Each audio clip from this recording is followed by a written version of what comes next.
The very essence of the mental game is this. The only reason an event matters is because we make it matter.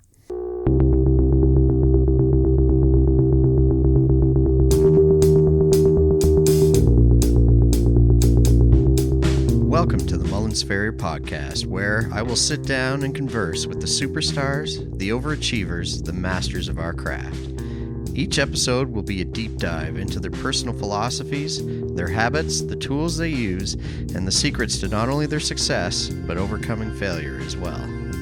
First, find somebody you can mimic, then find somebody you can stand, and then try to focus on one style until you master that style. So if you say I can't do something, well, you're absolutely right. But if you say you're going to, you're absolutely right with that too. People say that you shouldn't define yourself by your work. That is not true. You know what Dave Farley does when he's, lucky enough to be at the World Equestrian Games? I'm watching other people work. Yeah. I don't think we do that enough. This podcast is for all of you out there who share my passion for the job and the desire to always improve. These interviews will put you in touch with the inner workings of the role models we all want to emulate. So let's get to it. There's only so many hours in a day, and it's a matter of what you do with them. Welcome, everyone. A little shopkeeping before we start. Don't forget to get your tickets for this Saturday's upcoming webinar. That would be Saturday, June 11th. And that's with Dr. Simon Curtis and Sarah Logie. And it will be on Hoof Horn Infections. With your tickets, you will get access to the interactive webinar, a full recording of the webinar afterwards, your questions answered in an open Q&A, a certificate of attendance or CPD or CE points, and PDFs of studies, papers, and key takeaways. Also, if you happen to be in the neighborhood of Schomberg, Ontario on June 17th from 1 to 5 p.m., Foot for Thought is hosting a clinic called Casting Call, Footcast Applications for Case Management of Surgical, Medical, and Podiatry Issues.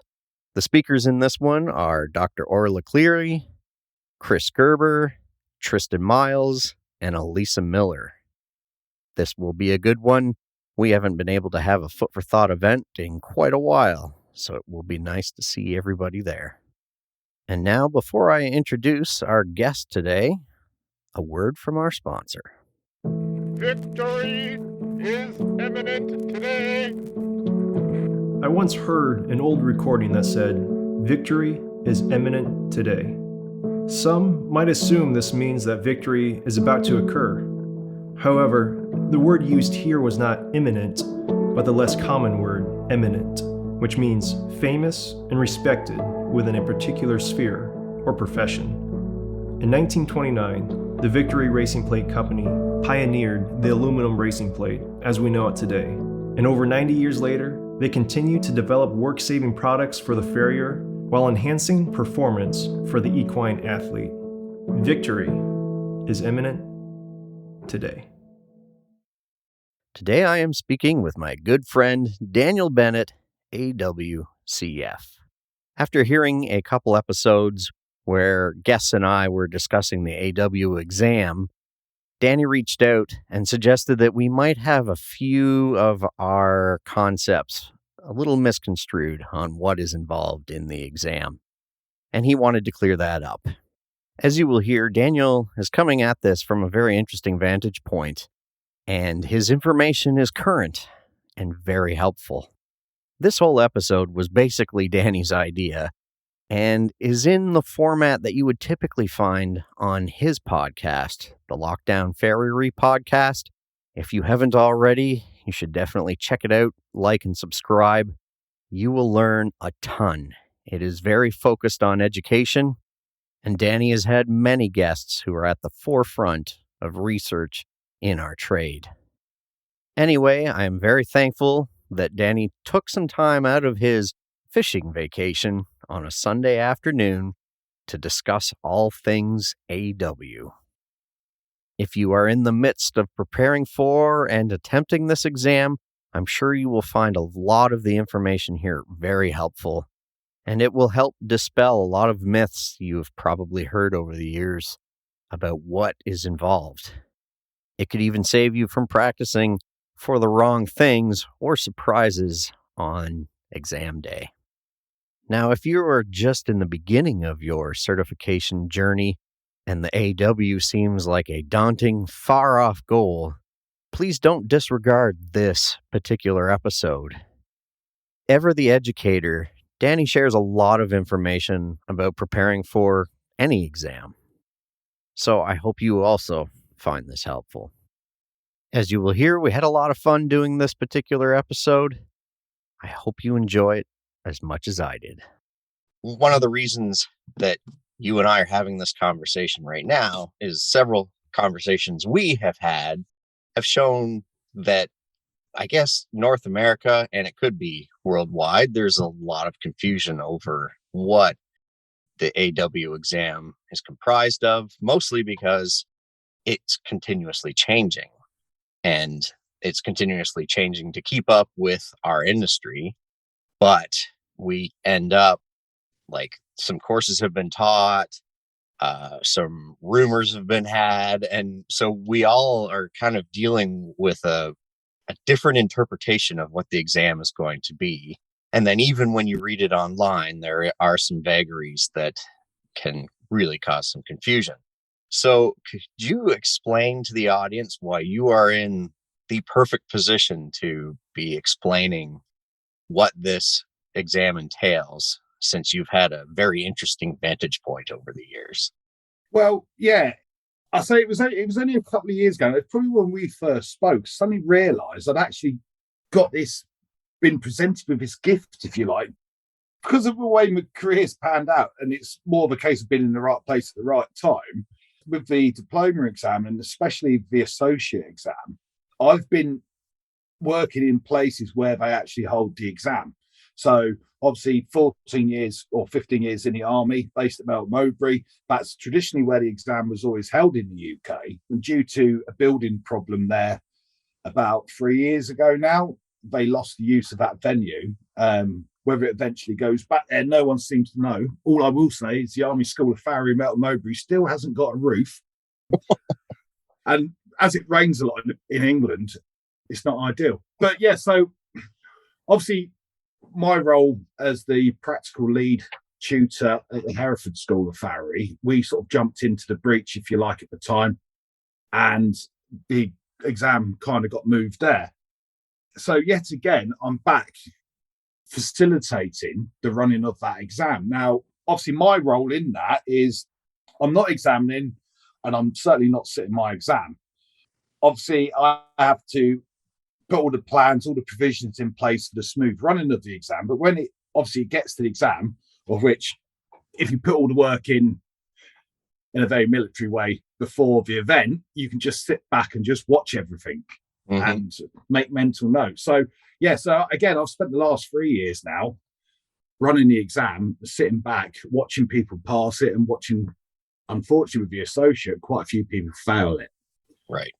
I mean, it's worth pointing out now, the associate exam, I would say on average, if we look at the diploma exam across the board over the last 10 years, I would approximately say it's probably got a 68 to 78 thereabouts average first-time pass rate, whereas the associate exam has probably got about a 38% first-time pass rate. Wow. Yeah. Yeah. Now, the reasons for that, I don't know, would be the honest answer. I think the associate exam of the Worshipful Company of Farriers, it is a big jump up.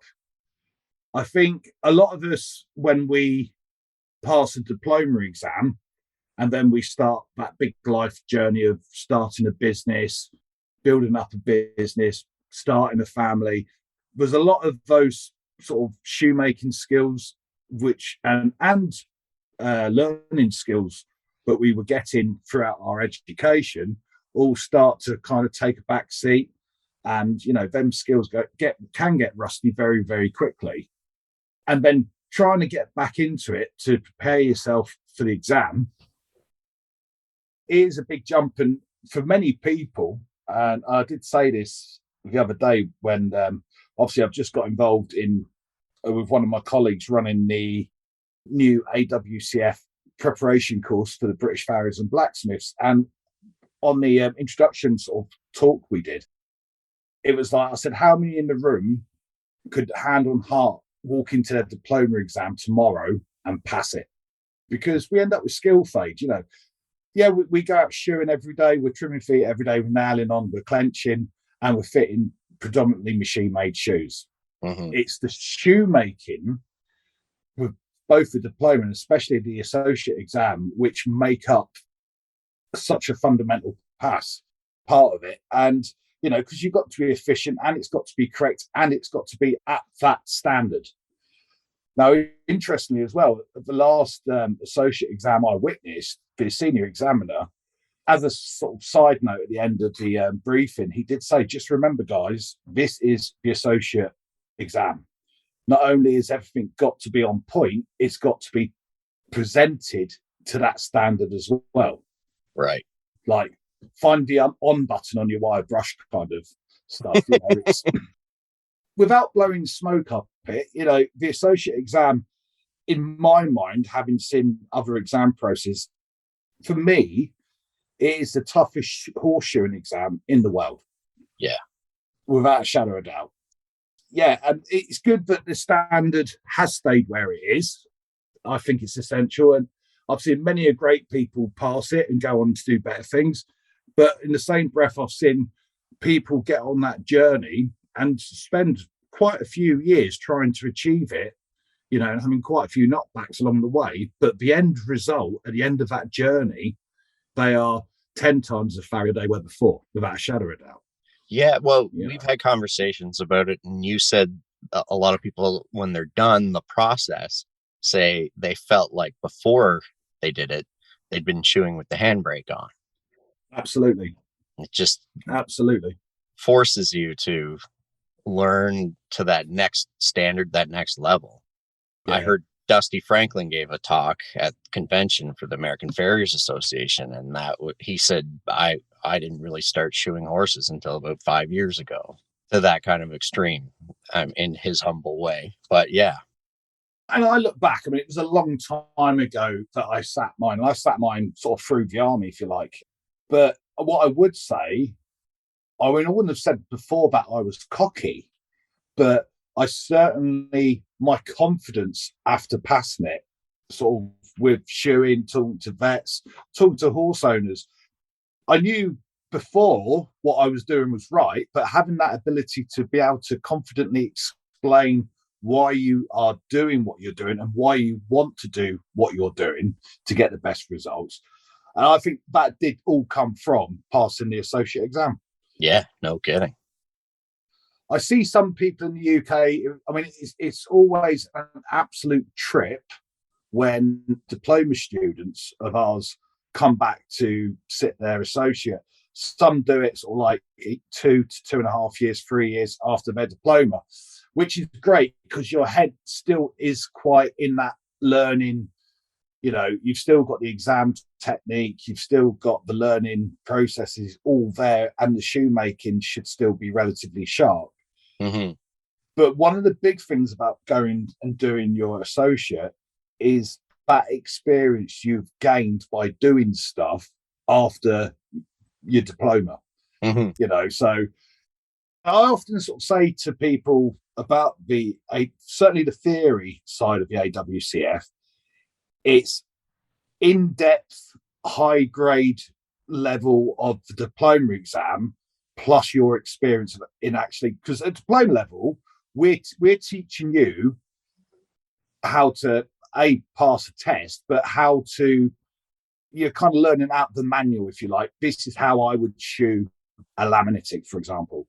What we're looking at associate level is all that information plus what you've learned personally by dealing with laminitis. Right.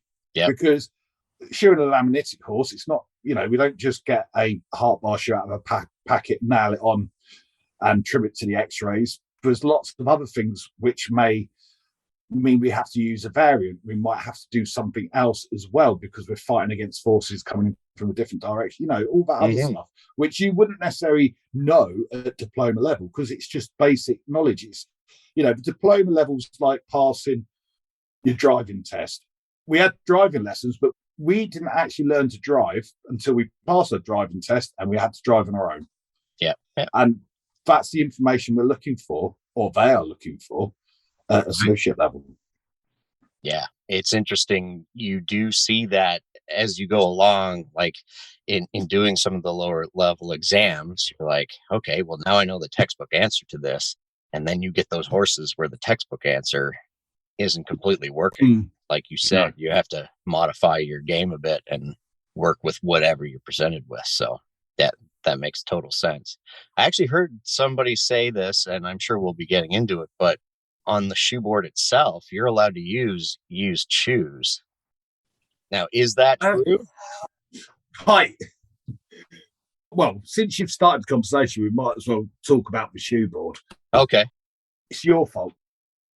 So take you right into it. You're such a professional. But nice segue. Right, no. So the shoe board, there's two parts of the shoe board. One, it's to show, you take it into the oral exam review, and it's a conversation you have with the examiners about how that shoe functions, what's your experience with the shoe, why have you done this, why have you put the filler in there. It's all stuff to talk about. Do you understand the biomechanical impacts of that shoe on that horse's limb if you used it? The other part of it is obviously a skills test. You present a board, they've got all the basics have got to be correct. It's got to be level, which I'd just like to point out now is one of the biggest downfalls of all the shoe boards I see when they examine at diploma and associate level is the shoes are not even level. We come from an industry of farriers and trimmers where we are so anal about foot balance and talking about millimeter tolerances between high on the inside, high on the left, yet we can't make a level horseshoe. It's do not trust your anvil. Your anvil will lie to you. You see people trying to level shoes on an anvil, but you've got to use your eyes. Mm-hmm. It's the only way. I mean, an anvil might hint to you that it's not quite level, but I teach at a shoeing school where we've got 30 plus anvils and there is not a single level anvil in that whole school. Because they've been abused for the last 20 years by countless students, but there's that zone on the anvil where you forge steel right in the center, and that gets hit more than, so it's going to be not level, But anyway, so make sure your shoes are level, children. So I lost my train of thought there. Went off on a rant about unlevel shoes. Well, so that's okay. It's a skills test. Now, although, and again, this is where the associate information online is a bit blurry. Now, it does say you can put used shoes on the board. Here it is under 2.3, candidates exhibition of shoes. It says used shoes may be submitted if relevant to a candidate's own experience and representative of the candidate's own work. I hadn't read that. I actually heard it first, but can't imagine that having a used shoe on there is going. There's just something about that it gives me we'll just pick it.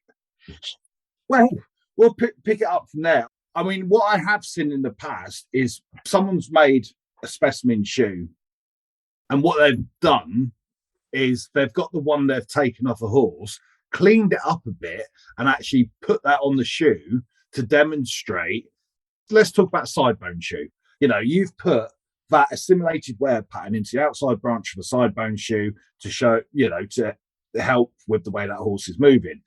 So I've seen in the past where people have brought a shoe they've taken off that horse to kind of show how that shoe then wore itself to that kind of plane, if you know what I mean. Oh, okay. Yep. But do you really want to go to the gold standard practical shoeing test in the world with a nice piece of wood, varnished wood, with the remnants of your scrap pile attached to them. It's a good point there. Yeah. Because, you look at people make specimen shoes. They cherish them, they file, they rub them, they cover them in nice black oil and stuff like that. Or do you want to get a shoe, nail it to a horse's foot, where it will basically just scrub it on the floor and tread in its own excrement? And you know what I mean? So would I be suggesting to any of my students that they get old worn shoes and put them on your shoe board? No, I wouldn't. Yeah. One of the things, we said about level earlier, but, the nail holes have got to fit. How can you test the nail hole fit of a worn out shoe? Yeah, that was my next question. Actually. I do think in the future, because like I said to you earlier when we were chatting before the start of this, there is going to be very soon a big cleanup and update of the Worshipful Company online information to do with the associate exam. I think it's in the pipeline at the moment, and I can see in the future that will be completely clarified, and if not taken out. Right. To be honest.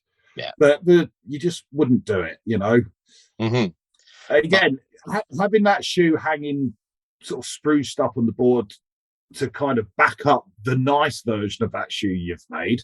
Right. But again, these examiners, they've been around a bit. They understand. So you're not trying to show sort of like someone from the Women's Institute because you're trying to explain what this shoe does. They know what the shoe does.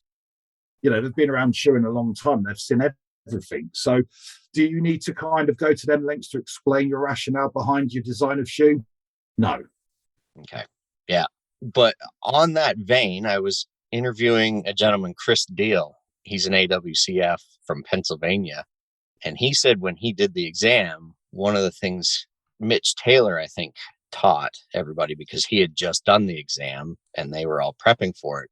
He said, make sure you have a name for each one of those shoes, like a horse that is in your practice that you have or would use that shoe on, so that when you go and do that exam on the oral part, you can explain using a real world example why and how you would use that shoe, which seemed like a good idea. I think the key thing here is, people like, it's come up time and time again on your podcast, my podcast, other barriers.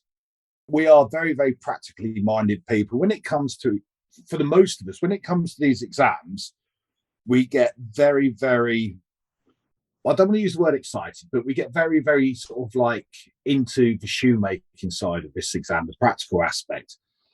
Remember, the shoe board is two parts to the shoe board. One's the practical aspects, and from a knowledge point of view, is going into the oral and actually talking about these shoes on your board. Again, on the associate exam, they're after 10 shoes. There's 6 of the shoes which they are telling you what you've got to make. They want a pattern bar shoe, they want a heart bar shoe, they want a fishtail shoe, and there's a few other shoes that you've got to make to have on your board. They stipulate what it is. Now, let's look at the pattern bar shoe, for example. In my whole life, I have put one pattern bar on one horse's foot. And that was a horse which didn't need it. And it was to prove a point of how it would biomechanically affect the fetlock when you put it on the horse's foot. And that is the only time I've ever actually put one on the horse's foot. Now, I can make them, but I've certainly not had in my practice a horse which required one. I've just not come across that horse yet. But because they've stipulated that that shoe has got to be on the board, then you need to read up and find out about what you would use that shoe for and its negatives, its positives, and everything else about it. The fact of the matter is, the fishtail and the heart bar shoe was put onto the syllabus. It was a few years ago now, but it was put on, and I think people have been pushing for them shoes to go on the board many years ago. It just took such a long time for them to put on. Now, I know there's a lot of talk that they're a bit of a thing like the pattern shoe. I mean, it's got its place, but most tendon injuries you come across now, the vet's going to cast and block up the limb with wood and do whatever the vets do, and we're not going to get the opportunity to put that shoe on because there's easier ways of doing it. Mm-hmm. However, it's still a shoe which it's a forging exercise, and it's your shoemaking's got to be on point, and you've got to have made quite a few to get them right. So it's good practice. But you've got to understand that shoe, because they're telling us it's got to be on the board. The rest of the shoes on the board, which are not, we've not been directed into, so it's only another 4 shoes, then rather than, I don't know, making some fancy shoe you saw someone post on Facebook, you know, we've all got horses on our round which not necessarily got major pathologies, but they just need a little bit of help, you know. So you might just have a 3/4 filled flat shoe with a softened outside border, a bit like a side bone shoe, just to help it with its natural way of going. Well, but you can have that on your shoe board, because, you know, the examiner's going to see that and go, why have you done that to the outside border? You're going to explain the process behind it, why you chose it, your rationale, and that's the knowledge they want to get out of you. Yeah. It's that simple. You haven't got to make everything with a Massalock clip, sort of taller full of Massalock clip, medial uplift with a whip across bar. You know, it hasn't all got to be like that. Yeah. Cody said he completely misinterpreted the shoe board and just went to town showing off every forging piece that he could do, right? And some shoes had multiple things, making them very complicated, but very hard to explain when you would use it as a real world application. Yeah, absolutely. So he said, you know, after he realized what the oral entailed, he never would have made that shoe board. No, exactly. I think the old acronym they used to use in the British Army, keep it simple, stupid. Yeah, yeah. There's a lot to be said for that. I mean, again, there was enough substance to get out of, you know, you've got a heart bar, egg bar, pattern bar, fishtail shoe, was enough. I mean, and again, remember, when you go in your oral, I think 20 minutes you're in there for. Yeah, it's 15 to 20 minutes you've got. And when you go in your oral on the associate, so when you do the diploma, you do 3 lots of 10-minute orals. You do one with the vet for 10 minutes, one with the senior farrier for 10 minutes, one for the other farrier for 10 minutes. When you do your associate exam, you go into the room and they're all sat there in front of you, and you're there. It's like a proper interrogation, you know. Right. Yeah. Guantanamo Bay, eat your heart out. It's eat lamps. so, yeah, they're sat there. Yeah, that's the one. White noise. Yeah, we soften you up before we send you in. Yeah, so you go in there and they're sat in front of you, and it's just boom, boom, boom, boom. You know, they're just firing these questions at you. When you think about it, so you've got the vet and you've got the 2 other farriers there. Of that 20 minutes, they're not going to spend any more than 5 minutes probably discussing your shoes on your board. So there's only so many questions they can ask you. Right. But it could be anything to do with the shoes on the board. Mm-hmm. And again, one of the things I know examiners have got a tendency to pick up, if you've put a shoe on your board, and it might be well made in the sense that malleol's fit, it's flat, it's level, it's well forged, but you've kind of stated with that shoe that it's for a horse with a problem, the function of that shoe, i.e. the shape, etc., wouldn't actually do the job. You know, a horse with that problem isn't going to have a foot that shape, but you've put a nice symmetrical shape. I mean, classic example, side bone shoe. Right. Yeah. You know, you see so many really well forged, nice looking side bone shoes, but the shape's a very nice specimen shape. It's not a side bone foot shape. If you do that, they're going to jump on that and they're going to start quizzing you on about what happens to the foot with the horse with side bone, and, you know, to find out if you do know it. And obviously, if you can't answer it, it's a big Mm-hmm. Yeah. So this is this short presentation. Again, put this together for the associate prep students who've signed up to do the BFBA course in the UK at Stoneleigh. And it's about, obviously, with everything else they've got to do in their busy lives and prepare for the AW course, it's, you know, we want to direct them to get this done in a timely manner. Obviously, we've split the course down into 2 modules because many people going for the associate split it, so they do either the practical or the theory first, and 6 months later they do the other part. So we've started off doing the theory part, and then after the October theory exam, we'll run out and start doing all the practical elements. However, we're having to interlace the shoe board construction with the theory side because they need their shoe board to actually take on their oral exam in October. Right. Now, when you take your shoe board to your oral exam, the shoe board itself will not get marked. They will only mark the shoe board when you go to do your practical exam. So if you are just doing the theory side and you're taking your shoe board, I mean, obviously it doesn't look good if the shoe board's not up to standard. You know, it's not going to get marked on that day. So if one of your nail holes is a bit sticky, it's not going to have any impact on your grade. Okay. So that's important to note. Okay, so the main thing is to understand when the board will be assessed, which we just spoke about. Understand the 6 mandatory shoes which have got to be on there. Talk about the other types of shoes you can put on there. And also we'll talk a bit about how important it is to put on shoes that you're comfortable with using day to day in your business or a horse you had with specific problems. And obviously be able to understand the actual level of competence to meet the actual required standard, because it is a high standard of shoemaking and forging. But when I say high standard, we're not talking world champion level shoes here. We're talking about basics done well. Okay, for those horses with them kind of problems. Obviously, the knowledge side of this, when it's used in the oral exam, that's when the shoe, we'll get asked questions about the shoes, but the actual board itself will not be marked until you do your practical. If you're doing it from overseas or you're confident enough to sit both parts of the exam in one sitting, then the whole thing will get marked. You know, when you do your practical exam, you'll get the shoe board will be marked. And when you go in to do your oral the day before, after the written paper, that's when they will ask you questions on the shoes. Each candidate, you must bring 10 shoes and they must be made by yourself.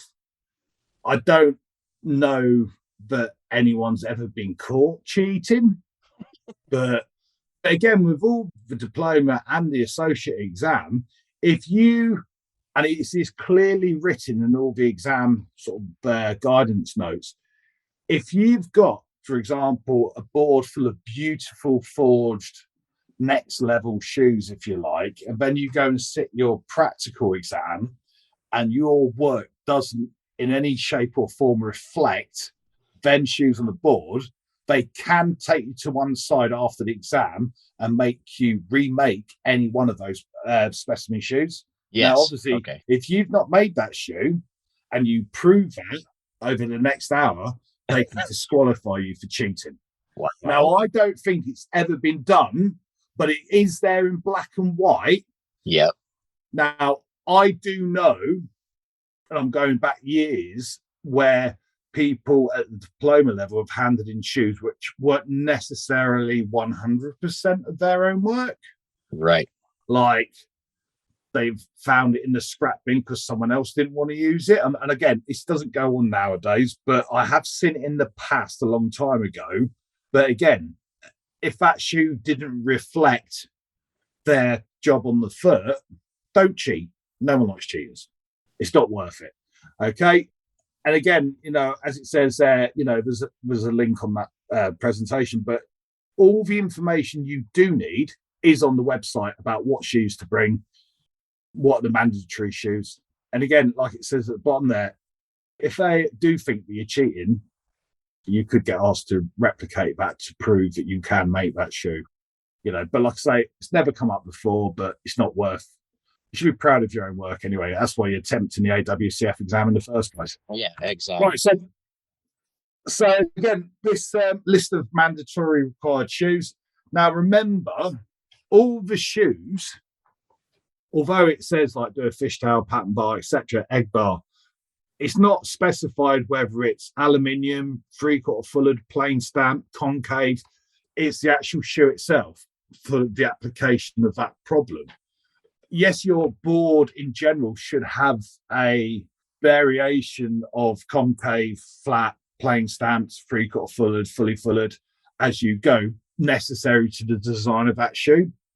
So that's really, really important. Again, you're not going to go and make a pattern bar shoe out of 1.5 inch flat steel because it's far too heavy. So remember, weight's a really, really important factor, and it always makes me laugh. I mean, I am an absolute lover of 5/16" flat steel. It's one of my favourite sections to make shoes out of. I don't think I've ever seen anyone in this country make a bar shoe out of that and use it on their AWCF practical exam, because people just have got this preconception that everything's got to be 3/8", or as you North Americans say, 3/8 by 1. Sorry. Thanks for the translation. Do anything to help. Again, I know you use workman shoes yourself. I mean, all those Warrior Specials, they're all 5/16". Right. But we don't need those big, thick, heavy sections anymore, because I put 5/16" on all the time and I refit it. You know, they don't wear them out. So, yeah, remember, when you are making these shoes, keep the weight down. You know, it's important. Okay. So, obviously, the first one of the mandatory shoes is the heart bar shoe. Thanks to Bernie Chapman, probably saved more laminitic horses' lives than anything else. You know, just a solid staple of the farrier's remedial toolkit, isn't it? You know, yeah. I think we've all put them on. You know, they also come out of a packet, which makes life a lot easier, thanks to Mr. Blurton. Yeah, it's not a hard shoe to make. You just got to know there's different techniques, there's different styles you can make, and it's finding the way which works for you. I mean, to some degrees, you can even make a straight bar shoe. And I've said before, you know, Iron Mountain Flux is one of the biggest game changers in farrier in the last sort of 15, 20 years than some of these modern materials, because you can jump weld anything to everything now. It's so simple to fire weld. Massive game changer. So you can even sort of drop inserts in and fire weld those in place. Last year, I went to a competition where one of the specimen shoes was, I think it was a workman heart bar insert, and you had to make a shoe. The specimen shoe was a plain stamp hind with a secto with insert jump welded into it out of gas. And it was actually quite an interesting shoe to make, and it's something we could all do out the backs of our vans if we needed to. We had no electricity. But understanding the heart bar and why you're going to use it. Remember, heart bars are not just used on laminitics. But what I would say to anyone going for this exam, if you are going to make one for a laminitic, make sure you design that shoe to go on a laminitic foot. The amount of times I've seen shoes on associate boards and I've gone, what's that for? And they've gone, well, it's a heart bar for laminitis. Well, why have you got toenails in it? Mm-hmm. We all know with a heart bar for a horse with laminitis, we put our nails further back towards the heels. We stay away from that toe area. So why stamp and ritual one? Yeah. You know, again, you by your nail hole placement, you are showing that you understand that shoe. Yeah. And the impact that's going to have on the foot. Very, very important. Again, it was interesting listening to Doug Butler on one of his podcasts when he was saying about Bernie Chapman and when he kind of started using heart bars and stuff on these laminitic horses, and about not putting wide webbed heart bars on horses with laminitis, because you know you're pushing onto the sole at that point when the horse is bearing weight, and you're going to start to compromise the blood supply going underneath the foot as well as the blood supply coming down from the top as well. So it's things like that. You've got to really, at this level, you need to be really thinking about your shoe design in the way you are trying to fix an already existing problem. It's kind of like at this level, everything you could do to that shoe to make it work its best for that horse. That's the difference between associate and diploma. Right. You know what I mean? Yep. Yeah. So, but that's where your experience comes in. So obviously localizing support to an individual area. You could use it sort of for horses with laminitis. Obviously, if you do a dorsal wall resection or anything like that, it's essential you put one of these shoes on to stop the whole foot opening up like a cow's foot. You need to support the column of bones. But again, can be used with all sorts of stuff now, from negative palmar angles to hoof wall cracks. You know, people talk about putting on shoes to stabilize it. We'll talk about this in a bit, but shoes to stabilize pedal bone fractures. Mm-hmm. You know, so you get a bar shoe, put full clips. I was always taught if you put a frog plate in, you can stabilize the coronary band. So you're only going to shut that foot down and stop it from moving about if you put a heart bar with 4 clips on as opposed to just a normal bar shoe. Right. With just the rim shoe or the shoe with 4 clips, you're stopping the bottom part of the hoof from expanding and contracting, but the coronary band's still going to do that. Right. Whereas if you put a heart bar on it, you stabilize the coronary band. So I've always employed a heart bar when I'm dealing with complicated hoof wall cracks, because the last thing you want is the coronary band moving around. Exactly. Whilst you're trying to get it to sort of nicked back together. So, and I've always had great results with that. So that's the heart bar. Again, you can make it out of steel, you can make it out of aluminium, you can make it out of concave if you want. It doesn't matter, but as long as it's fit for the purpose of why you're putting it on. Another one you've got to have on there, you've got to have a shoe with elevated heels. Again, and this is where the variants all kick in, because as long as it's got elevated heels, it could be a straight bar shoe, could be an egg bar, could be a shoe for navicular, it could be a old school spabbing shoe. There's loads of things you could do. You could actually kill it. Not that you would do it, but we just talked about the heart bar. Well, if you made a graduated heart bar, you've ticked off 2 of the required shoes in one shoe. Mm-hmm. You still got to give 10 shoes at the end, but that just opens it up to you to put something else in. You know what I mean? Yeah. So there's a few combinations you can soak up there if you so wish. But, the elevated shoe, there's not many cases now where we use reverse graduations. I mean, some of the old traditional shoes like the diamond toe, dub toe, etc., they were reverse graduated. But that was more about stopping hind to front limb interferences. A lot of people nowadays tend to use wedge pads, etc., because I think, especially with frog supports and stuff like that on some of these wedge pads, it's actually more beneficial to the hoof capsule alignment by doing that. There was always talk of if you put graduated shoes on an open heel shoe, then the frog starts to migrate downward, looking for the ground.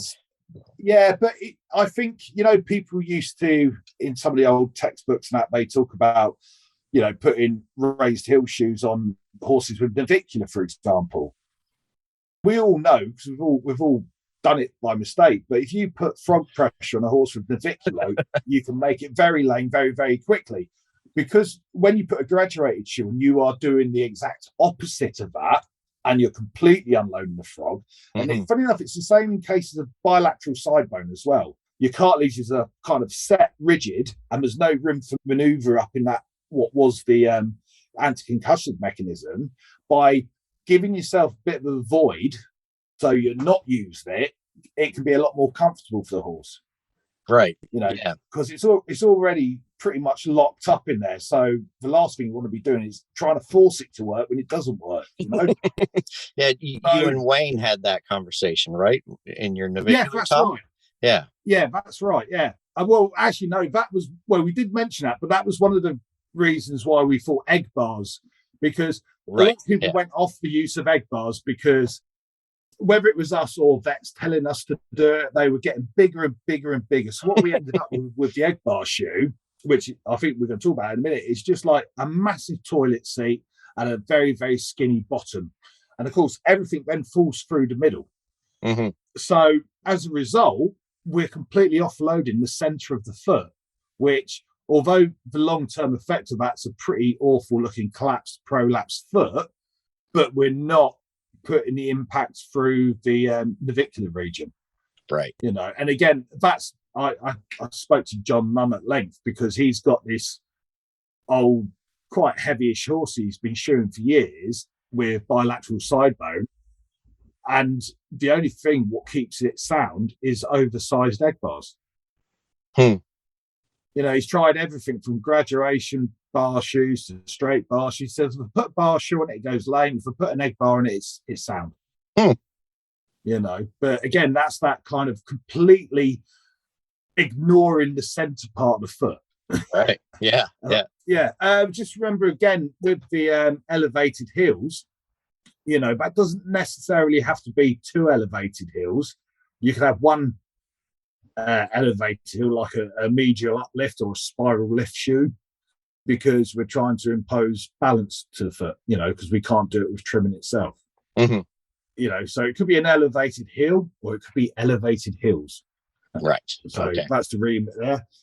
Moving on, we've just spoke about the egg bar, but again, the key thing, and I think the reason the egg bar is still in there is the fact that the egg bar is a really, really good shoe, but you've got to understand when to use it and how to use it, because it's got its place. And again, a lot of people sort of like shun the egg bars in conversation, but when we were heavily using the egg bar shoe, we didn't have the pads and packers we have now. Right. So we think about, the foot prolapses through it. Well, if you put the right pad and packer underneath it, or even put a frog plate insert in there and make it an egg heart bar, you will stop that from happening.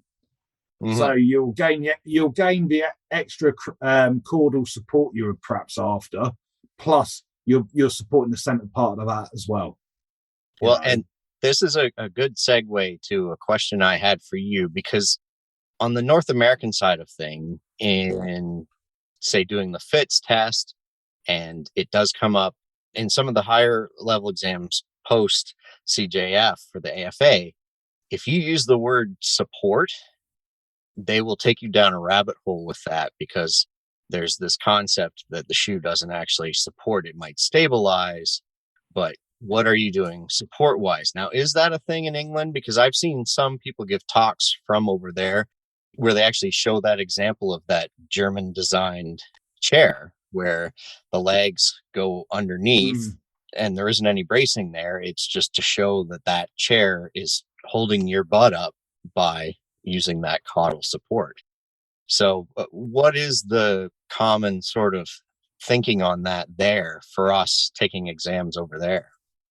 Well, so what we've been teaching it through the diploma and the higher, classic example for this, what you're saying now, is you hand me a straight bar shoe and I'm examining you, Brian. And the first thing I say is, Brian, what does this shoe do? And most students will turn around and they will say, it provides extra support. Mm-hmm. That's not the first thing a bar shoe is going to do for you. The first thing it's going to do is it's going to stabilize the hoof capsule. Yeah.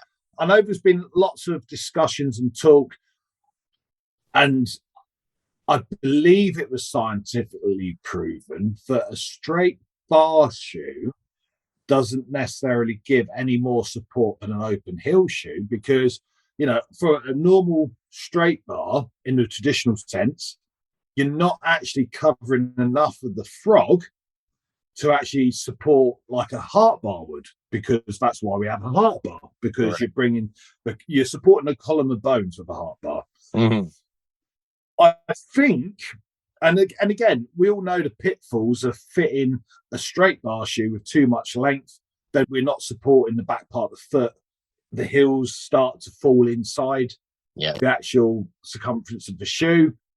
And I'd say that's on a normal bar shoe or even an egg bar. So you're not actually supporting that hoof. You're actually allowing it to be enveloped by the shoe and it fall through the center.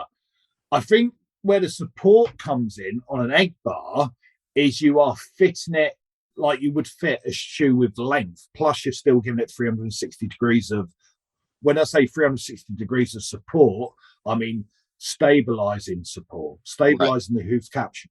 I think actually when you talk to most farriers, and because we do with our students at Hereford College, we do a lot of oral practice, and it's something which comes up a lot. And I think when they make that statement that it provides support, but when you start to pick them apart, they didn't actually really mean support. They meant stabilization. Yeah.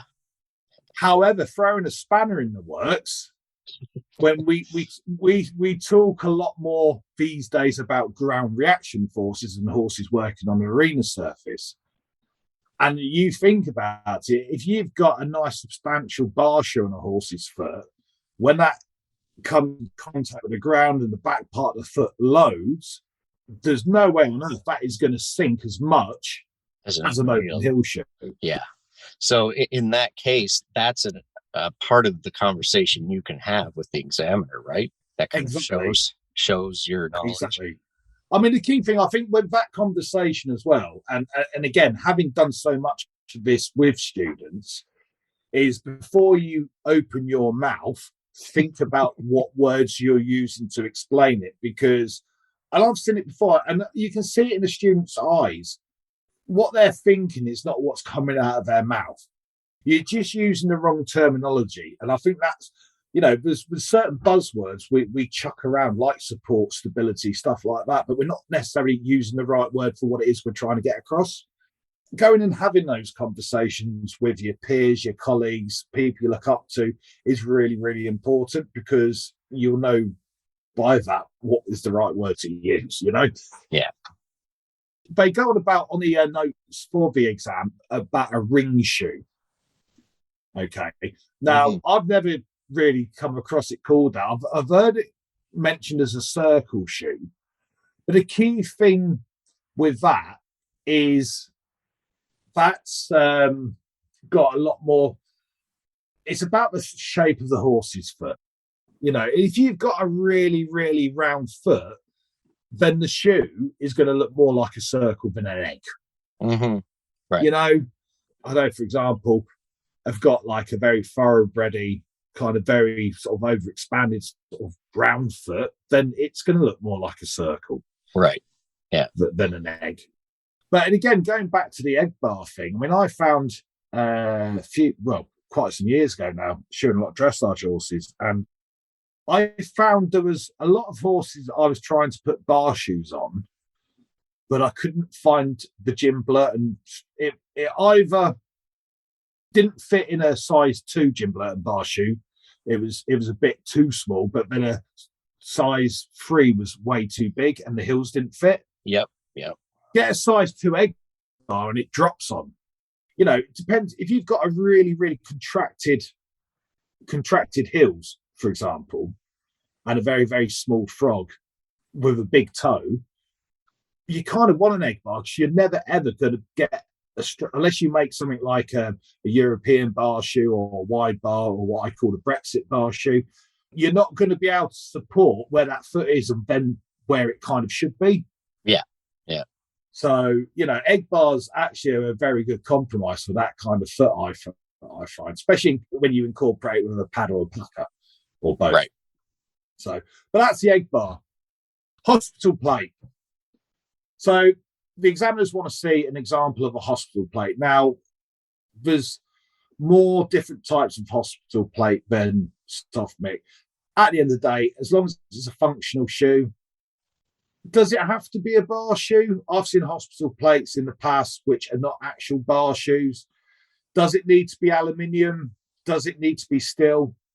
It's kind of up to yourself. I mean, all I would say is that horse with that hospital plate on is going to be on box rest on a deep bedding.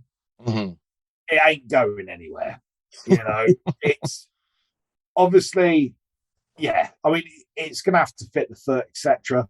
But the key thing is how removable and how user friendly is it to the person treating that foot daily. Yeah. Now, there's lots of weird and wonderful designs out there which use 1 bolt, 2 bolts, 3 bolts, 4 bolts. I was always taught the best way of doing it is have a steel shoe, because the last thing you want to do is put an aluminium shoe on it and then someone takes one of the bolts out and then cross-threaded straps. Yeah. So, you know what I mean? So, it's not hard to do. So go for a steel shoe with an aluminium plate on it to reduce the weight. Incidentally, my chosen preferred method of doing it is to use 4 bolts, but only thread the diagonal bolts, because, like I say, it's just stood in the stable. So 2 of the bolts are actually blank bolts just for balance. Oh, okay. Yeah. That makes sense. So you only need to remove 2 bolts to remove the plate, but just remember which 2 they are. I did see one recently. A student brought one in because he was talking about putting on his diploma board, and it's not a shoe necessary to go on. I think he just wanted to show the fact that he did use them quite a lot with his boss where he worked. But like I said, he'd actually put 2 in the heels and 1 at the toe. And I said, well, don't put that on your board because you've now caused a pivot. Yeah, right. If that makes any sense. Because you've got to have that before, and they've got to be backed, so you've got that even sort of breaker. I know it's not moving around a lot, and it is on box rest, and it's probably not going to be fully loaded that limb, you don't want to push yourself down a conversation with an examiner that he's gonna kind of find your weak spot. Don't give them any more ammo than you need to. No, exactly. And again, on the oral point of view, just think about what cases you would use a hospital plate, right? Foot surgeries, sinkers, big abscesses where they've had to kind of debride the area, canker, things like that, But again, you've got to think about it from the point of view, if you've got a horse with canker, would you be wanting to put an open heel on or a bar shoe? Right. If you're trying to treat a canker and you've now put a straight bar over the top of some of that frog, now you can't get into the frog. So, or even pressure, exactly. Sensitive, But so the hospital plate's quite straightforward and simple. Pattern bar shoe or the pattern shoe. This is the one, obviously, very, very important with this shoe is to understand the biomechanical impact that shoe has on the horse's foot. Like I said earlier, the only time I've ever put one of these shoes on a horse's foot was actually when I was studying to do my associate exam back in the army. And it was an exercise to see how much that fetlock sinks to the ground when you lift the heels up that high. Mm-hmm. I wish I'd still got the photographs, because me and my mate Chris Carroll, who did the exam with me, we took a series of photographs showing sort of like the normal shot.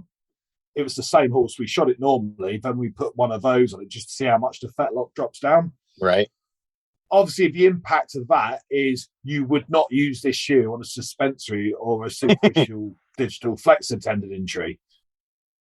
This is one of those shoes that you're going to put on if the horse has a deep digital tendon flexor injury. If you put it on for the wrong tendon, you're going to do more damage. Yes. And it's amazing how much the foot distorts in those too. I have had a horse wear them, and I wear one. Quite a scary shoe in the sense of they're very difficult to make. Mm-hmm. Yes, they are. But realistically, well, yeah. It's very frustrating. Obviously, having to run this course, you never know the level of forging competence you're going to get on a course like this. So I was, a few weeks ago, or a couple of months ago now, I was like, oh God, I'm going to have to teach people how to make one of those, and I hate making them. But I best practice it. So I started practicing it, and I did look around. Obviously, when I last made one, we didn't have YouTube and stuff like that. And I did have a look, and I did watch an old Craig Trinker video of him making it. And I mean, he didn't use one of these jigs or vices or anything. He just made it off the anvil. But do you know what? He made it look so simple. Yeah, as it does. So I went down that route, although I went about constructing the shoe a slightly different way, because obviously he was making his, because it was part of one of the WCB competitions, so it was a specific size measurement and everything else like that. But I was looking at it from the premise of, these people are not going to necessarily be WCB level competitors, but also I want to do it so you could go and fit this on a horse and fit the shoe. Because again, you see a lot of people make this shoe and there's either the heels are too far apart, the heels are too close together, and would not go on a horse's foot. Mm-hmm. So I wanted to do a way where I could actually fit the shoe before I commit myself with the actual bar itself. So I just played around on his technique a little bit, and I did find a little, very, very simple way to make the shoe and make it look nice without too much faffing about, really. It took quite a few. I think I probably made about 8 before I actually worked out the proper sequence to make it, because sometimes you will do one of the processes, which then stops you from being able to do it the same way on the other side. Yeah, things get in the way really quickly. If you like puzzles, it's a good shoe to have a go at. Mm-hmm. Yeah, no kidding. So, but metal origami. Well, and this is where we should touch on an experience somebody just had with this particular shoe, and just kind of a word of caution, where they had made a variation of this where you can adjust it. they made it so you could actually, which I have done myself as a practical means of slowly lowering that angle as the horse is healing. But the examiners looked at that and said, wait, this isn't a handmade shoe. And his shoe board was disqualified. To be honest, again, there's a bit of a grey area because I believe that shoe board had passed. Yeah, twice. Yeah. Before. Now, again, it's difficult. I know the diploma exam, the examiners do a lot of very, very strict, stringent standard setting. You know, but there's quite a large pool of examiners, and they do within a year, they do a lot of standard setting, etc. For the higher exams, in the past, that hasn't been so stringent. And I know, again, the new chairman of the examination group has put in a lot of time in trying to get the standard setting a lot more tighter on the higher exams. Now, funny enough, that exam you're on about, the chairman of the examination and one of the most senior examiners on the board as well were the two examiners. So I've since spoken to one of them about that scenario, and they said, no, it stipulates it's got to be a handmade pattern shoe, not an adjustable one. That is what they're after. And, you know, a lot of these people as well do agree that actually it's now, I don't want to say outdated, but it kind of is, because that's not how most vets are going to treat it these days. Right. You know, they'll use alternatives. And again, ideally, you know, if you're going to use a pattern bar shoe, when it comes to the exam and the oral, and they ask you questions on it, there's certain things you need to remember. You don't just put one of those on for a horse with a deep tissue flexor tendon injury and then one day go, okay, it's fixed now, and you take it off. You've got to slowly, gradually bring that graduation down over a period of time, or you're going to cause further problems. Yes, exactly. Likewise, if you've got that shoe on and it's on box rest, what are you going to put on the other side? Like a heart bar or something. Yeah, a heart bar, because, you know, and we're talking about fishtails in a minute. I mean, again, I did a horse a few years ago in Israel, which was at the university hospital there, and it'd been in a cast for eight months or something like that. They'd taken the cast off, and it got flaccid tendons because of muscle atrophy and all that kind of stuff going on. So put it in a fishtail. Well, of course, it spent 8 months standing on the other back leg. It had got mechanical laminitis. So it needed a heart bar on that one. But obviously, it was 8 months too late by the time we'd done it. But you've got to do it. You know, you've got to support that, especially at this exam level. You've got to give the right answers, sort of the worst case scenario answers. You know, if something's going to be on box rest for a very long period of time, you've got to look after the supporting side, you know? Yeah. Well, I mean, most or almost all of these shoes, it's about taking pressure off of somewhere, and it has to go somewhere else.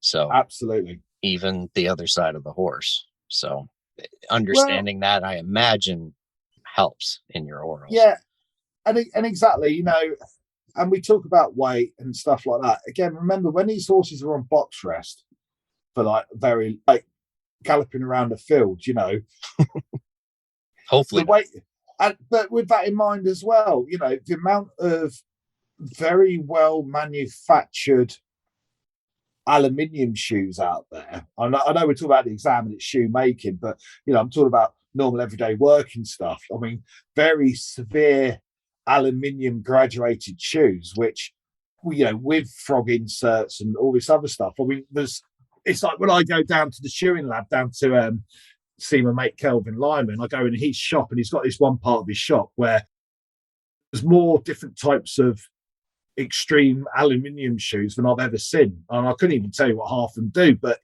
I think everything is covered in there. Yeah, you know? right. Yeah. That's pretty much the pattern bar shoe.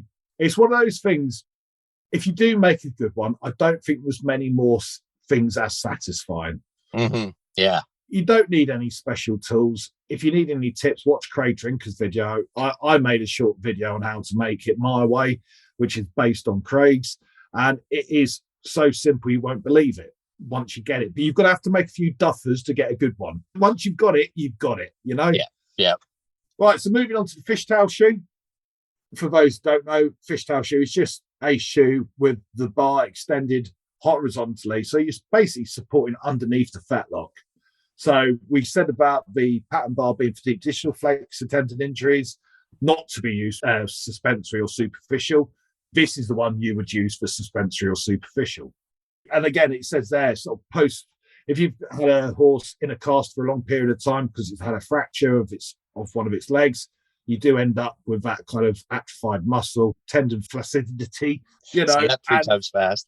Oh, no, I can't do it once. But yeah, so that's the shoe you would put on. And again, remember the opposite side or the other side of it, you know, you need to put a supportive shoe like a heart bar on there as well, because although that shoe's going to be doing a job, it's not going to be fully weight bearing on that limb, not until it's better.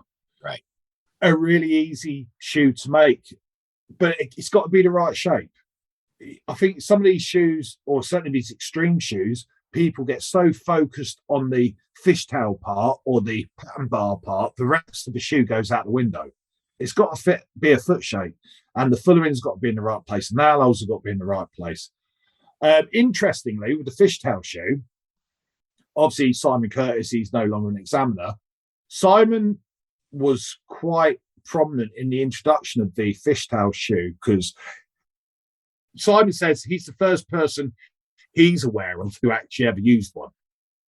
One of his bugbears is people who make them for hind feet and they quarter clip them or side clip them.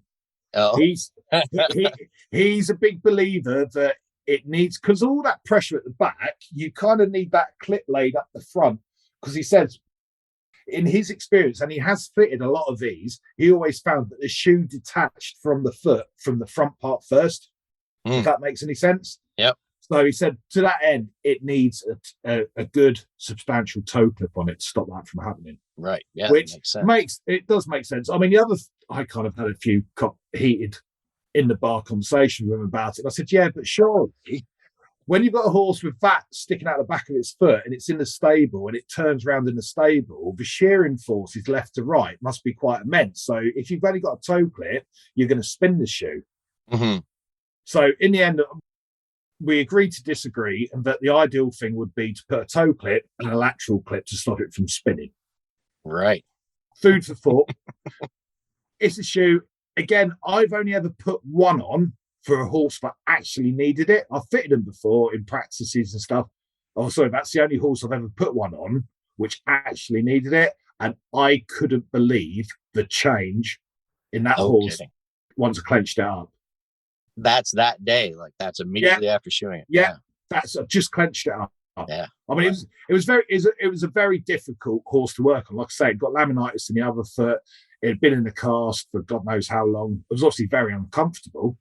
Yeah, I've never seen anything change a horse so extremely. And us farriers, we're notorious, aren't we? We always do a job and go, oh, we should have taken a picture before. It was one of the few occasions I went, right, I'm documenting this. Right, yeah. But again, I've got, a specific way of making these shoes. And again, I should be sponsored by Iron Mountain Flux. But what I do is when I make these shoes, I get the obviously appropriate section, and I will make a 3/4 fullered shoe, or even a plain stamp shoe, but with 2 reverse heel checks on it. So I'll fit the shoe to the foot. Once the shoe's fitted, I'll make the fishtail, which basically 2 little set downs, and you make that, and then I jump weld it onto the end of the shoe. Yeah, cool. By doing that, I've also found once you jump weld it, if you flick where the heels were like that, and then you get it on the side, you can get very, very crisp, well-forged corners where the heels go. Yeah, yeah. And again, I think there's some videos on the YouTube channel exactly how to do that. And then what that allows you to do as well is be very precise with your measurement of how long you want the fishtail to be. Mm-hmm. Right. Like I say, Iron Mountain, there's nothing you can't do in a coke forge or a gas forge. In fact, I did make those on site out the gas forge whilst we were there. So cool. Right, moving on. For that, I think you're going to have a lot of traffic to your YouTube channel, so we should probably warn people that they have to scroll through a lot of your ASMR farrier videos where you're just carving out feet, and he does that for the views, and but if you get further down, you'll see some really cool forging. Yeah. Oh dear. Right, so that's basically, they are the 6 actual specified shoes you've got to make for your board. Okay. So the rest of them, now again, like I said, if you'd have done a graduated egg bar shoe, well, you've already ticked 2 off in one shoe, so that means you've got to make another 5. If that makes sense. It's all about numbers. As long as you've got 10 in the end, that's the main thing. So all the other shoes and variations. So the common ones, we've got, obviously, we spoke earlier about P3 fractures. Now, personally, I was always taught that if you're going to do it, and this was by the great Mark Coolwell, was you've got to put your 4 clips on or your rim, but you also need to put a frog plate on there as well. Mm-hmm. As far as the number of clips, again, it depends where the fracture is, because a very common fracture is like a medial or lateral wing. Mm-hmm. Have you ever tried to fit a shoe with 4 clips, Brian? Yeah, it's awesome. Isn't it just? And then the worst thing about it is you end up then having to hammer the clips back into the hoof capsule, which, I mean, if you break your leg and then I kicked you in the ankle, you wouldn't be too pleased, would you? So, one thing I found over the years is less is more. And now, if you've got good radiology, good x-rays of where that fracture is, especially if the vet's there as well, what I sometimes do is I'll find the location of the fracture, and then like that picture there, it's got 5 on it, which is even more, but then 2 heel clips, there's one either side of the actual fracture itself. Right. And then I learned very, very quickly that actually, if I removed another 2 clips, so I've got like 1 side clip on one side and then 2 clips either side of the fracture, that was actually a lot better way of doing it, because I wasn't doing so much damage cutting clips out on a foot. Right. It was a damn sight easier to, if there's a lot less impact to the horse's foot. Mm-hmm. But again, things are out there in the big wide world. It's moved on. Most people nowadays dealing with pedal bone fractures are just going to cast it anyway. Right. Yeah. I mean, we'll talk a bit more about it. We move on to the modern materials segment. But I think the hoof cast, for me now, I've fixed so many problems now just with a hoof cast and maybe a shoe, especially cracks, complicated cracks. I don't use patches and polymers and stuff anymore. I just hoof cast them, and the results have been better than I've ever seen. I've yet to put them on. I've been to one clinic on how to do it, and I'm going to another one, but I've yet to put them on. A few of my friends have, though. One of the biggest things I found, just in conversation, because I don't want to go off piece too much, but I think one of the things I found I really liked about it was the fact, because you are covering everything up with the hoof cast to a degree. So if you put a crack patch on, you've just got this big blatant crack patch on the front of the foot, and the owner can see too much of what's going on. So any slight cracks, difference where it's dried out or dirt, they're on the phone every 5 minutes or sending pictures. What do you think? What do you think? Whereas you put a hoof cast on, they can't see anything, and they there's nothing, they can't panic about it. It's great. Out of sight, out of mind. Yep. That's the one. Yeah, brilliant. So yeah, P3 fracture shoe, clips. You can either put 3 clips on and put 2 either side of fracture, or you can put a traditional one with 4 clips on. I've seen people use 3 in the past. Again, depends on the location. Personally, I like to see them on a heart bar, but you wouldn't be a million miles out if you were just putting it on a straight bar. And remember, you don't just have to clip it like that. You can put a rim shoe on. Mm-hmm. You know, that was one of the things. If you want to have a go at making a rim shoe, quite frankly, I'd rather pull 4 clips. Yep, same here. In fact, I'd rather pull 8. But yeah, so that's P3 fracture shoe. Wide web shoe, there's lots of different variations of a wide web shoe. It could just be a a very wide section, trying to support the underside of the foot. Again, if you deep seat a shoe, you are going to make the actual web of the shoe a lot wider. Obviously, for horses with like drop soles and stuff.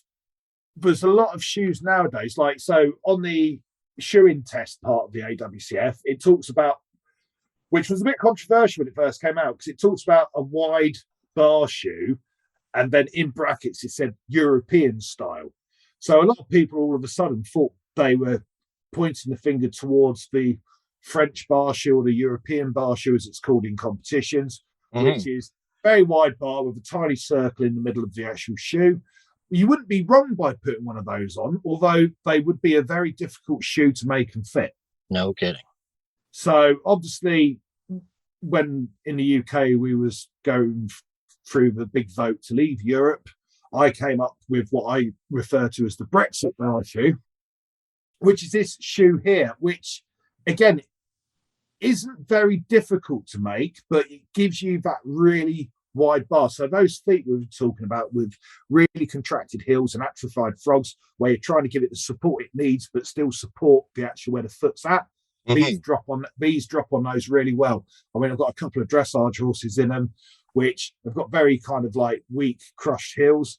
And when they are on arena surface, you can physically see the heels just rocking into the surface. Put these on, and they just sit pretty on top of the surface and they don't sink. It's made very similar to European bar shoe, except for you're not having to draw out the centerpiece or anything. And you are literally, rather than hockey sticking it like a normal straight bar, you're just overlapping it into the corners and then forging it and controlling it. Right. So, but again, that's just like a wide bar. And again, you see these massive inserts now. You know, Jim Blurton does Workman do all these different companies do these big inserts you can weld in as well. Normally, what I tend to do with these shoes as well is I normally put either drill or punch several holes in the back of the bar, so obviously so I can lock in pressure material. Yep. Handy one, and you never know, you might have to put it actually on the foot on the day if you get a wide bar variant. But yeah, loads of different things. Again, wide webs. You could have a wide web inside or outside branch because you're trying to deal with a collateral ligament problem or a lateral or medial suspensory branch problem. You could put an extra wide toe in because you've got a suspensory problem. You know, that actually leads to another question, and that was like, how into the flotation sort of school of thought it is the examination board. So those are things that you could put in your shoe board. Yeah, you can do. You're seeing more and more of it now. I mean, again, a lot of the higher examiners are still practicing. Well, they all are still practicing farriers. A lot of them showing some pretty high-end clientele around the UK. You know, they are working with this stuff day in, day out. To that end, if you don't understand it, they'll be on you like a tub of hot chips. You know what I mean? So, yeah, you've got to understand it. I mean, and again, there's a lot of it as well, which is still up for discussion because, again, and this came up in the chat with me and Wayne, there's certain papers were released looking into this, ground reaction forces and stuff. But actually, when you, like any scientific paper, if you understand them and you can pull them apart and actually look at the amount of horses they looked at and the circumstances they looked at them, sometimes that scientific paper is not actually worth the paper it's written on. Some of these, especially with collateral ligament injuries, I mean, I've had horses where if you've got a collateral ligament injury, then they say put the wide branch on the affected side. But I've had horses, for whatever reason, go better when it's on the other side. But then other horses have favoured the correct side. Right. One thing, again, and I learned this doing a job with Mark Caldwell several years ago. When you're assessing these horses, because they can all, it's like, you know, not every suspensory horse needs a wide toe, because if it's not stabbing its toe on the arena surface, then you ain't going to make any difference because you don't need it. You're just adding something extra to a foot, which he's got to carry around with it. Whereas what I learned through Mark was when you assess these horses, if you come up with a solution like, I'm going to put a wide medial branch, before you shoe that horse, when you're assessing it, get some impression material, some firm impression material, and pack out that side of the foot you want to fit the wide branch. Right. Then have a look at the horse move again. Is it better? Is it worse? If it's worse, try the other side or try something else.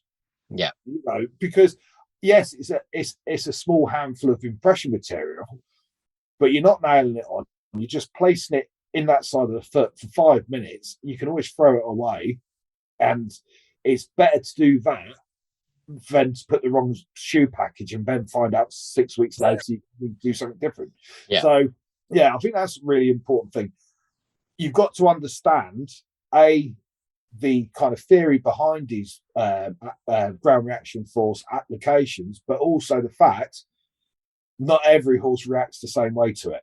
Mm-hmm. So that's quite important. Yeah. No, I like that idea with the dim. That's a great idea. Other shoes, which is off the syllabus, the old rocker shoes. Okay. Not a shoe you see very often now, I've got to say. Mm-hmm. These have always scared me. Yeah. I rather stupidly, and this is the picture of what I made. I rather stupidly put one in as a specimen at a competition in the next few weeks. But I just thought I'd not seen one in a competition for such a long time, and I'm not a nasty judge, but I really didn't know what else to do. So yeah, I thought I'd have a go. And the idea of a rocker bar shoe, it's the horses with very, very severe ring bone, normally of the coffin joint, and basically we've got loss of the coffin joint's it's a relatively low motion joint, but this shoe will just help facilitate for that lack of movement. Mm-hmm. That's the general idea. Normally in conjunction with a bar, so it's a rocker bar shoe. Now, someone said to me when they looked at this shoe down at the college the other day, they said, yeah, but it doesn't rock. Well, of course it's not going to rock because it's not a rocker bar shoe. You need a full 360 degree to get that kind of... I mean, do you know about the myth about rocker bar shoes? No. Right, so how they used to test the rocker bar shoe to see if it was any good was when you finished it, if you could push one side of it down on your anvil and let it go, it's supposed to rock for as long as possible. Okay. It was just one of those things. Yeah. I'm sure Craig Trinker would love it. But it's one of those shoes. People don't generally use them as much these days. I might be wrong, but I don't think I've ever put one on in battle. But it's something you could put in. Again, you've got to understand the function, what it's there to do for. To be honest, I don't think when you look at some of the old textbooks and some dried out bones in museum, you see horses with joint diseases which look like something out of the Elephant Man. You know, yeah. all this new bone growth. That was when we used to have working horses and they were just worked within an inch of their lives. We don't see that in the pet animals we have these days. Right. So, I mean, I'm not saying that there's not a horse out there which doesn't need a rocker bar, but they're not a common package we put on horses these days. Okay. Yeah. Not for us average farriers anyway. So, yeah, but it's a shoe. It's there. It's on the list if you wanted to put it on. But it's a great forging test. Mm-hmm. If you ever want to get on point with your forging, have a go at making one. Yeah, no kidding. Interference shoes. So interference shoes are still on the list. So any kind of preventer from, back feet hitting front feet hitting back limbs, left feet hitting front feet diagonal, all that kind of stuff. Obviously, certain disciplines like pacers and things like that have quite a few different weighted and interference type shoes. Your average working horse these days, you don't see them so much, but you can build like an interference shoes. You can build it into an egg bar. You can build it into a straight bar to help alleviate a problem, or you could just hand it in as a separate shoe as part of your 10. Mm-hmm. Anti-interference shoes are credible associate shoes. What I would think I would be looking at though, rather than just making a speedy cutter shoe or a hind preventer shoe, I'd be looking at trying to incorporate things into that shoe build, which says that you're trying to perhaps make the limb fly straighter. So obviously that shoe in that picture there, we've got a hind preventer, but it's got a big lateral trailer to try and stabilize the hot, have a straighter foot flight, so we're not crossing the midline and interfering with itself or widening its stance, etc. It's about putting those little nuggets of information and skill in there to show that you understand it. Yeah. Side bone shoes, again, they're on the list. Like I said earlier, side bone shoes, a classic one. The shape's got to be right. People love a side bone shoe because they are relatively easy to make and they can look really, really pretty. Yeah, they make you feel like a pro. Yes, absolutely. But remember, that's a unilateral side bone shoe. Bilateral side bone is a bit different. You've got both sides. The foot's completely locked up. Like I said earlier, you're probably looking at either putting a bar shoe or some kind of elevation in there to try and unload that middle part of the foot and cause, keep the structural rigidity within it. Whereas a unilateral side bone shoe, we've got that textbook simulated wear pattern on the outside to allow the horse.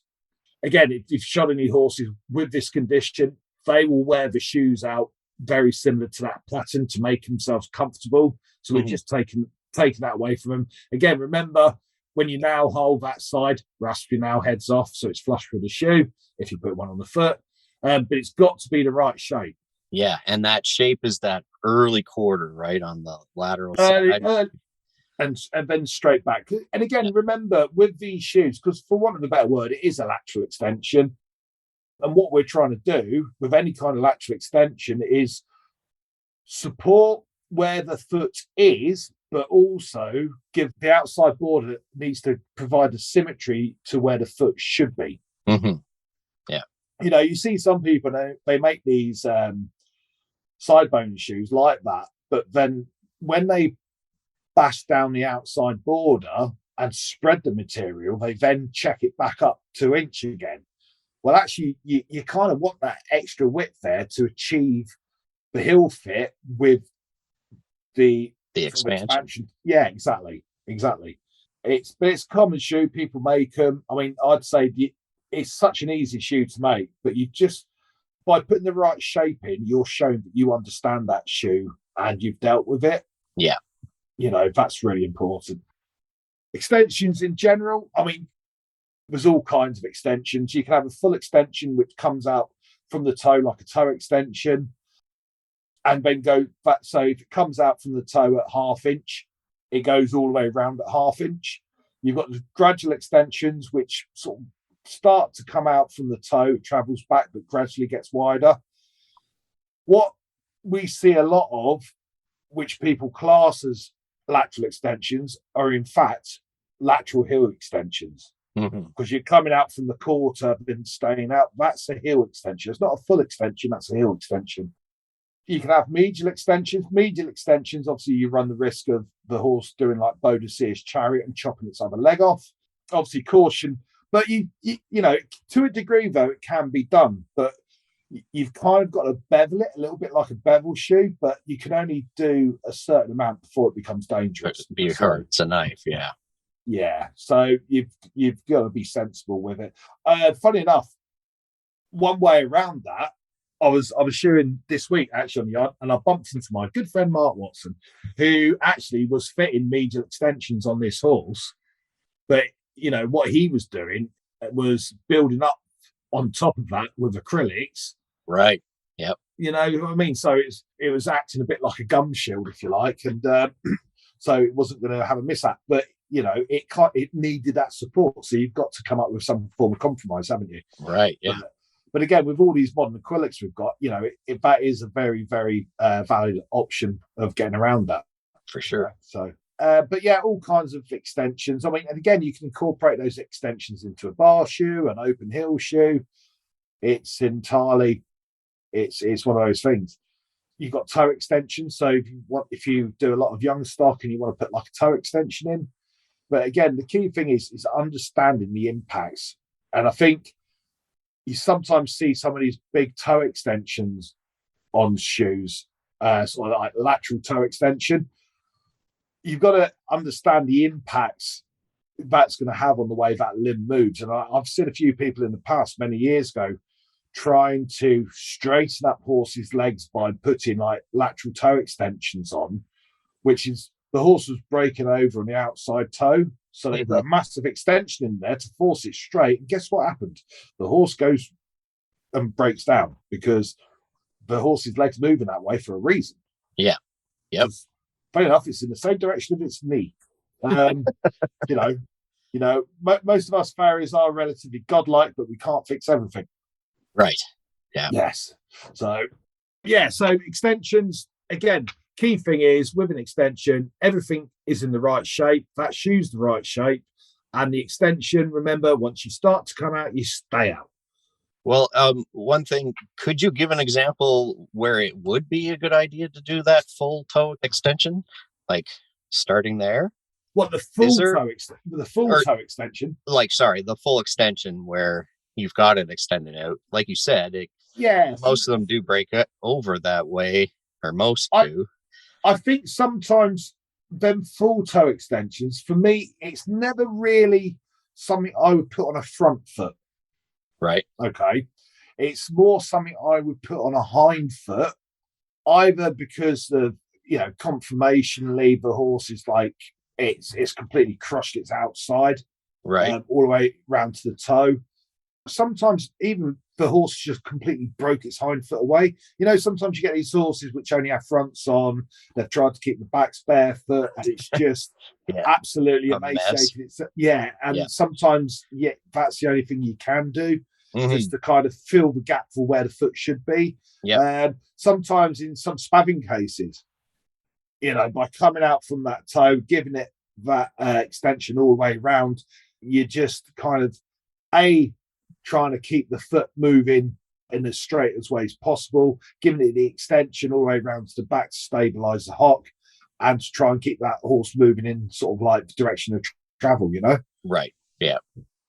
But, some of the ones you do see, though, especially on front limbs, I do question where that originally came from, probably because it looked good as a specimen in the competition, and it's found its way into popular farrier folklore, Yeah. You do get a lot of that. But again, one of the other things with lateral extensions is a bugbear of mine. But again, this came up with the last associate exam, with the actual practical exam on the foot. If you're fitting with width and length, make sure you box that shoe off to where it fits. Don't leave half a ton of flat steel and just take the edge off it. At the end of the day, by doing that, you are showing the examiner where that shoe fits to. Right. What it is, we've all got really, really lazy. Ever since Mr. Bowder invented the spinny Bowder thing, and we all got them in our vans, we forgot how to we basically forgot where the on button on our rasps were. Yep. Okay. And it's one of the things I see it with diploma students, I see it with everyone, that, when we're doing these exams, we can't use power tools, so we best learn to use a rasp. Trying to box off a shoe cold with an old foot rasp isn't going to do anything. It's going to suck up a load of time. Get it hot, hammer box it first, and get it hot and get your rasp on there and do it properly.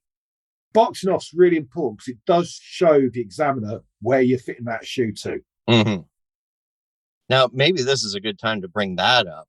How much of that is up for interpretation? Or maybe this is already in your talk, but as far as heel fit, is it basically, this horse is going to be used, this will be a warm blood foot that's going to expand quite a bit in the shoeing cycle, so I fit it this wide with a little bit of flat steel to accommodate that? Like, how do you, what are they looking for?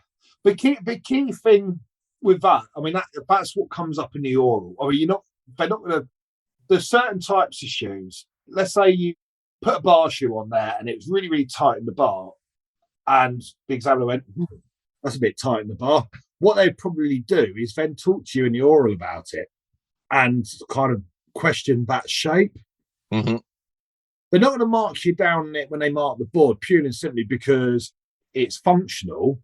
You may have made it for a foot with tight heels. And funny enough, when they ask you that in your oral and you go, Well, I made it for a client of mine's horse. It's very, very narrow in the back of the foot, blah, blah, blah, blah.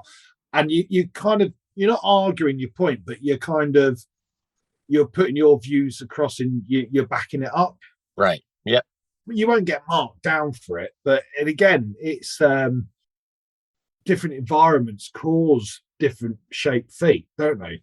Yeah. Yeah, for sure. We've spoke about it before. You go to the drier parts of the United States of America where the frogs live where frogs are supposed to live, and you come to England and it looks like it's trodden on a landmine. It's all to do with moisture content and everything and environment and stuff, So there's a lot of room for maneuver when it comes to that kind of stuff, Yeah, for sure. But again, that's why there is an oral there for you to kind of like explain why you did it that way. Right. Yeah. Lastly, different bar shoe variants. There's loads of things you can do to a normal bar shoe. Obviously, you put the bar shoe in the first place because you wanted to stabilize the hoof capsule. Sometimes you need to set the bar down. Sometimes you need to set the bar up. You can make it omnidirectional. You could put a roll toe. You could put an equilibrium toe. You could put a rocker toe on it. There's so many different variations of bar shoes you could do. Clip position, types of fullering, deep seated. Cut the inside border out to allow it to sink into the ground. There's lots of different stuff you can do, and these are all the different types of shoes you want to be putting on your board. Preferably stuff you've used or stuff you can talk about. Right. Don't make a boring board where everything's just, you've ticked all the boxes but there's nothing really to kind of question you on or talk about. It's a bit harder to do that with the AW because it was these stipulated, but I have had comments in the past with diploma students, but I've told them keep it simple, and they've literally kept it simple, and the examiners simple. Well, there wasn't a lot to talk about. It's what it is. So lastly, just a bit on the board itself, because this is one of those things, okay? Regardless of what you might be told by anyone on this planet, that piece of wood does not get assessed. Its whole function is to stick your shoes on, okay? No one's going to give you a mark because it's 200 years aged oak, okay? It was part of the Mary Rose battleship or anything like that. Nobody cares. It's a piece of wood, okay? You can make it out of an old pallet if you want. No one cares. And again, it doesn't matter how fancy the piece of wood is, it will not make your shoes look any better. If your shoes are not to standard, the examiners will see that because they're going to pick them off and take them off the board. Right. Okay. It must be portable because you're going to have to pick it up and carry it on your oral. Okay. Because you have to walk in the room with it, carrying it. Okay. So it's got to be portable. On the diploma exam, now whether this eventually comes out into the higher exams, I don't know. On the diploma exam, they've actually stipulated that boards cannot be any more than 1 metre by 1 metre or any thicker than 15 mil, because some of the students were spending more time varnishing their piece of wood than they were making the actual shoes. Right. And when they went to do their orals, if we had a strong wind, as they walked out the forge to go into the classroom and they were carrying it, they were so big, they were nearly taken off.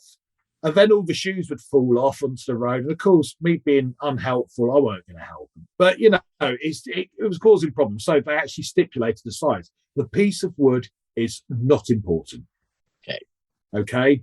It's as long as it's got, all you want is 10 hooks on a piece of wood, preferably, those little sort of like ring screws you get where you hang pictures up. Yep. With 10 of those with the nail in it. So if you put the nail you want in that shoe, the examiner's not going to just pick up a random nail and try it in your shoe. You're saying, I've made it for this nail. Right. This nail fits. Yeah. Okay, so you take away the grey areas. That is all. And obviously the board, once you've registered for your exam and you get given a candidate number, it must have your candidate number on it, but no other. It must be, you can't have your name on it or any indication of who you are. Okay. When you do yours, Brian, if you were to come over here, we do not want to see a big maple leaf on it because they'll work out who you are. It's there, bud. But yeah, it's got to be completely anonymous. And the other thing as well is any of your shoes you're making on there, or your board itself, do not post any pictures on social media until the final results have been received. Right. Because that's just one of those things. And they don't like it because you've got to be anonymous. You can't then post a picture of these people. Let's face it, most of us farriers who are on social media, we all follow each other. And the last thing you want as an examiner is to be going somewhere, driving down, you look at your phone, oh, that's the shoe board I'm going to be looking at later. Now I know who it belongs to. Right. You know, it's that kind of thing. You know, and again, the worship company, that as far as the examination itself and the finished products, they are very strict on sort of no photography anyway. Okay. I mean, once you've got your results and you've passed, by all means, post a picture of your shoe board. No one's going to say anything negative about it. We're all going to pass judgment. But no, yeah, of course. It'll all get screenshot and shared in the WhatsApp group. You know what farriers are like. Oh, yeah. Yeah, that's pretty much it for the shoe board, which... That's a lot. That's helpful. Yeah, which I hope dispelled a few myths, because it's a lot of ways it's not that hard, but again, it's just having the right information and actually not wasting time making things you don't need to make. Yeah, for sure. Well, do you want to get into the modern materials? Yeah, so the modern materials, or the synthetic farriery, shall we say, that will always take place when you do your practical module. You are normally given an hour to complete it. What will happen is they will present you with a morbid specimen, obviously a dead horse's leg. So if you are a vegan, this exam is not for you. So yeah, a defrosted lower limb of the horse. Now, the feet have been sized off from 5¼ inch wide to 5.5 inch wide.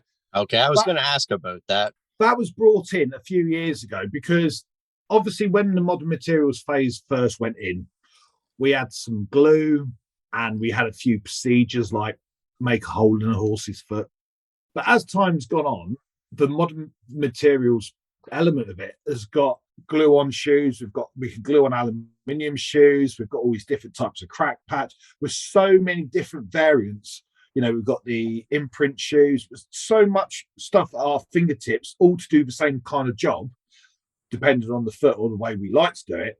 So guys would turn up. They'd literally turn up with like the whole horseshoe and supplies sort of crammed in the back of their truck. And that's a lot of money to be spending on stuff you probably ain't going to use. So, right. Yeah.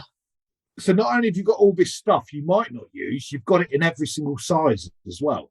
Obviously, what they've done is they've tried to bring the shoe sizes to a kind of point where you're going to need a 2 or maybe a 3. You don't need 4s, 6s, 1s, and all that stuff. I mean, it's quite interesting because obviously a bit of a funny story on it. Because I run the exams, I have to go to the abattoir and pick up the legs. One of the perks of the job. Well, yeah, we'll cut along. It's not far from where I live. And cut a long story short, it's the abattoir itself is in the centre of a car scrapyard, which is part of the big gypsy campsite. Okay. And if you've ever seen the film Snatch, it's very similar. Mm-hmm. Yeah. One of my favorites. Well, if you ever come over, I'll take you. You won't want to go back. So again, you go to this place and he's got big oil drums full of dead horses' legs where he's cut them off. There's no washing facilities there. So you have to kind of manhandle these legs and measure them, get them to size, chuck them in the back of the truck. So then I drive home with dirty hands. And I'm trying to drive home. It's about 30 minutes from my house. I'm trying not to touch my face or pick my nose or chew my finger. It's a nightmare. So you get home, scrub yourself. Now, them legs have got to sit in the back of my van to the next day when I travel down to Hereford to put them in the freezer. So that journey for 2.5 hours is quite pleasant, as you can imagine. Yep. As it was, and then I had to prep all the legs up And there is a moral to this story as well. But I had to prep all the legs up. You know, some of them needed a bit of a trim up. Some of them just needed cleaning. Wrap them up into what I'd normally do is get some bin bags, wrap the limb in the bin bag. So, and then tape it up, then put it in the freezer. And then the day before the exam, we get them back out of the freezer, we allow them to defrost. The last associate exams, so I did all that on the Monday, Tuesday. Wednesday is the theory day of the AW exam. Come the Thursday morning, and I was starting to feel a bit funny on the Wednesday. I'm not gonna lie. Come the Thursday, I'm feeling rough. I've got a funny sort of white colour. I'm visiting the lavatory a lot, and I'm not feeling too good. To the point on the Thursday evening, me and one of my bosses were supposed to be going out for dinner with the examiners, because it's what we do. I had to cancel, and I was literally in the bathroom roughly every 15 minutes throughout the night. I ended up missing the fellowship part of the day because I had to go home. I was quite worried that it's a 2.5 hour journey home. And I didn't think I was going to make it home, so I did sit on a plastic bag just in case. I did make it home, but anyway, the moral of the story is, and it's quite a serious one, because we do, especially when it comes to modern materials, we do use dead horses' legs a lot for practicing this stuff with and for the exam. Make sure you wear gloves, make sure you wash your hands, because I actually ended up with a very, very bad bout of gastroenteritis, and I haven't been that ill for many years. It was not good. Yeah, I don't actually think I ate any food from the Wednesday through to the Sunday evening, which I wouldn't wish that on anyone. It was not nice. Oh, a pretty good instant weight loss program. Yeah, but then, you know, I soon put it back on. It's all or nothing. But yeah, so just be very careful with it when you are practicing with dead legs. And just another thing on dead legs, because people, you know, if they are going to do the exam, they are going to get hold of some legs and they are going to practice their modern materials on it. Just be careful what videos you put on social media having fun with dead animal legs. I see stuff all the time, and I can see the value in it, but in this weird, I don't want to say snowflake, sort of woke kind of world we live in, I can only imagine. I've seen a few videos go viral and be very damaging to people over the last couple of years, especially when you start involving animals and stuff. Yeah. The intent was not to do what these people are trying to make out that they are trying to do. Yep. Yeah. You know, it's been very, very damaging to people. I can only imagine what it'll be like if one of these kind of like very, very anti-animal cruelty people did get a hold of someone with a horse's dead leg trying to smash its hoof capsule off or something. Right. Yeah. You know, for us, there's a lot of education in that. But it's about perception, isn't it? Yeah. And optics. Yep. I mean, because we had that thing in the UK where one of the racehorse trainers, a video got out of him sat astride a dead horse, which had been put to sleep. And that got out into the kind of mainstream social media. And it damn near kind of like destroyed. He lost his license over it. A massive fine. It's something just people just need to be aware of. And I'd hate to see anyone go down that route where they were just not even having fun, but they're trying to prove the point about how strong a hoof capsule was or something, you know. And Yep. Anyway, keep it for the clinic. Doesn't need to go on Facebook. So but the modern material, it's one of those things, and again, it can be a bit vague on the website at the moment because it is constantly evolving. Recently, they increased the list of potential procedures to involve hoof casts. We spoke about hoof cast earlier. Yeah, I understand. The last lot of exams, they did have to use a hoof cast as part of it. I think they had to remove a part of the. Obviously, what they tend to do is they will either mark or burn onto a hoof. If you've got to cut a hole out or do a resection, the vet will mark on there where he wants you to remove it. Because what you normally get is like two tasks. So it'd be prepare a horse's foot for the removal of the keratoma. And then the second part will be glue a shoe on to support the horse in the aftercare, or put this one last time was remove a window for a keratoma and then put on a hoof cast to protect it, but you can still treat behind it. So it was like, yeah, you kind of left the window there with a bit of hoof cast up so you can get behind and treat it still. But other things which may come up, obviously looking for an abscess, that's on there. I mean, that's simple, but it's on there. I think when I did mine, and again, when I did mine, it was back in the day where there wasn't a lot of things they could do other than a dorsal wall resection. They drew on a foot where they followed a track to, and I had to dig it from the side in to kind of relieve the pressure on it. So that kind of stuff.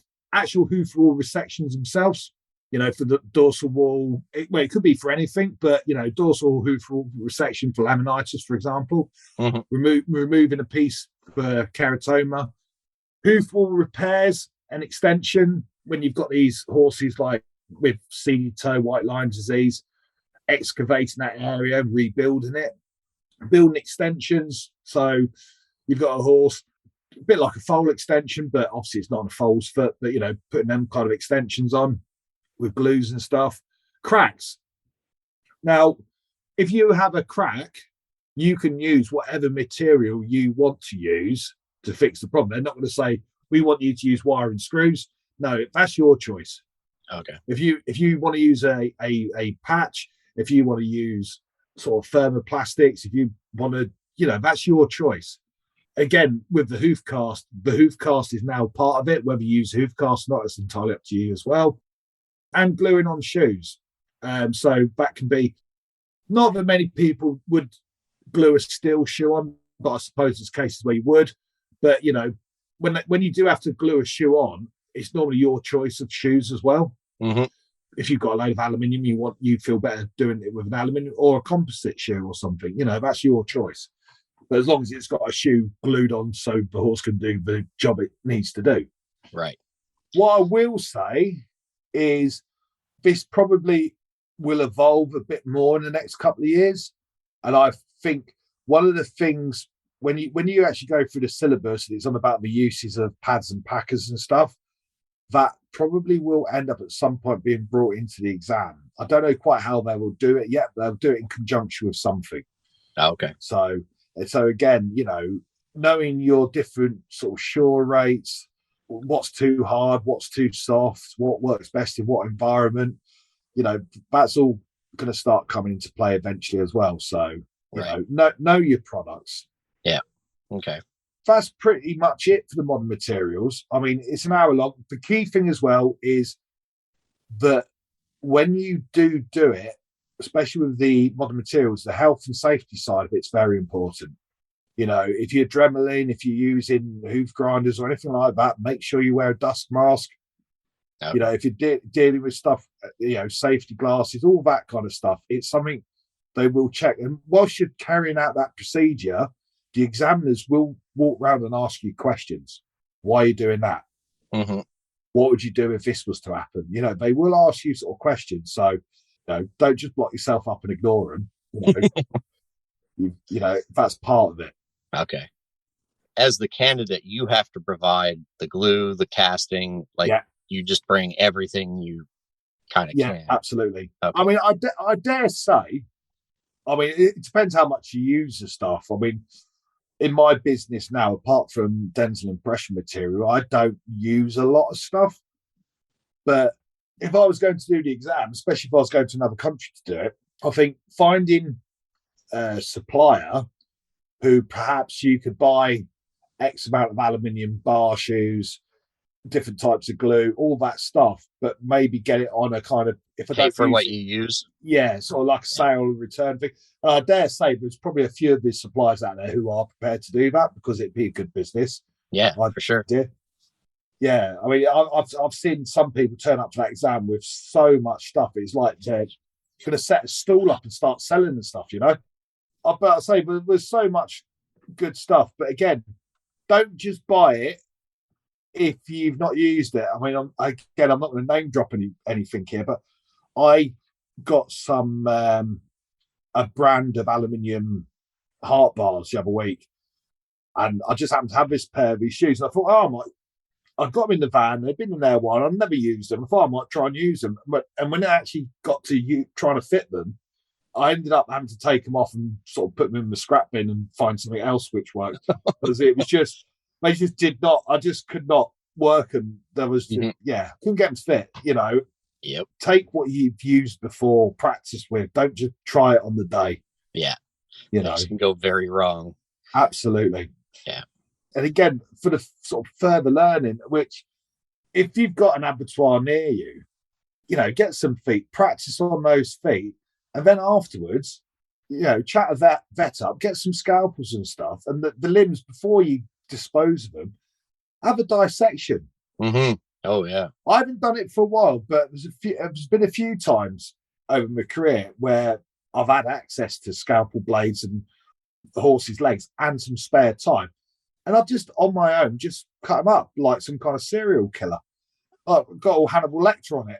But it's just such good revision, stripping them legs right out and just finding just reaffirming where everything actually does originate and attach to. It's just, because it always looks different in real life than it does in the textbooks. And we don't very often get to see what's inside there. Yeah. It's just... You'll learn something every time. Absolutely, and just make the most out of them. If you've got them and you've got a local horsey scene who are interested, go and do a talk on it. Cut one up in front of them if they want, unless they're vegans. Cut one up in front of them because that will grow your confidence in knowledge as well. Right. Actually, before we leave this, one of the things I saw and made a note on was degreasing.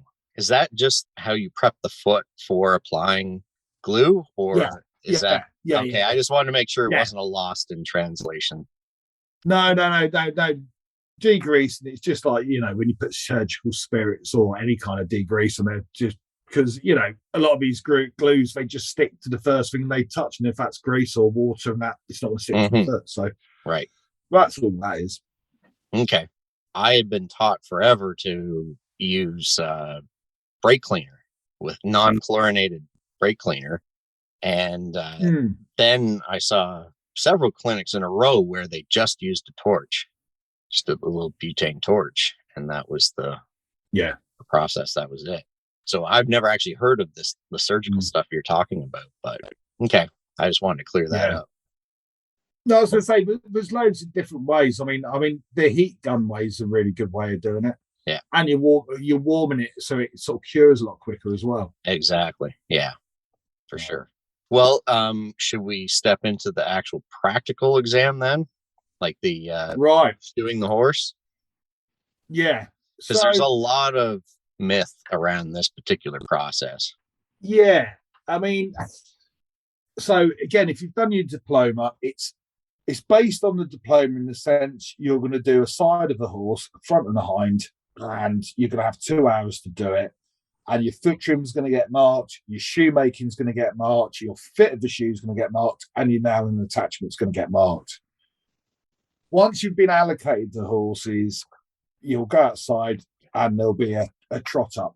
Now, if you look on the website, there is a list of the shoes and variants that you will do on the practical test.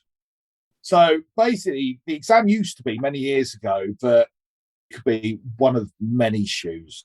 I think when I did mine, it was one would be a bar shoe and the other one could be anything else. Right. So it could be a bar shoe or it could be an open heel lateral extension. And I think on my one, it was a 3/4 full and straight bar shoe and a open heel lateral extension, but it was very descriptive of how they wanted the extension. That, funny enough, what we were talking about earlier, that was 1/2 inch from the toe all the way back. Oh, okay. So it was very clear and concise what they wanted. So it was decided a few years ago now, that both shoes would be a bar shoe of descriptions. Right. So what they've done is there's a list, and it's on the website, and it's split into 2 groups. These groups are groups of variants, what that shoe can entail. So both front and hind is going to be a bar shoe, but you've got to pick in both shoes one of the Group A variants, or at least one of the Group A variants, And one of the shoes has got to have one of the Group B variants. So Group A variants.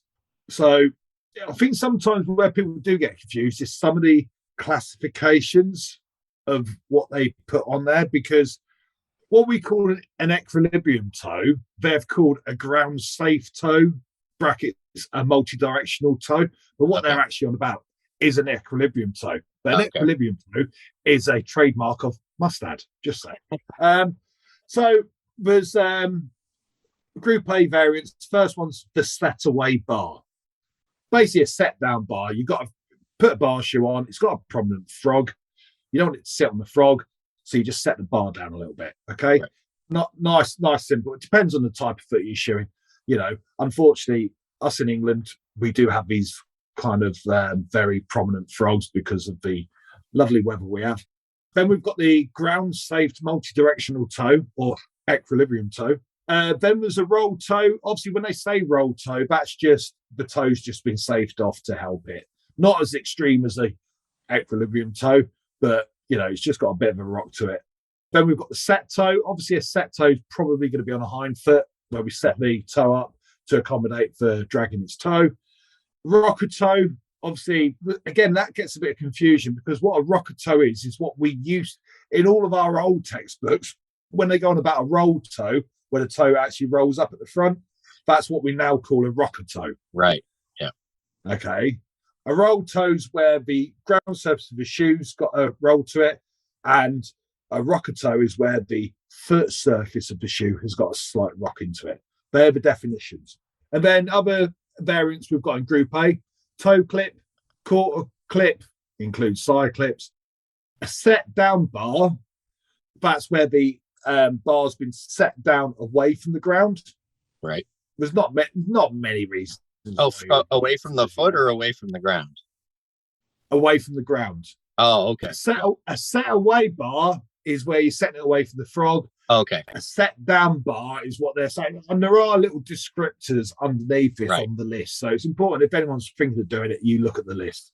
And then lastly, side clips. So they're Group A. So both of your shoes it's got to be a bar shoe with one of those variables in it, at least one. I mean, you could have a set down bar and a side clip, so you've got two in it.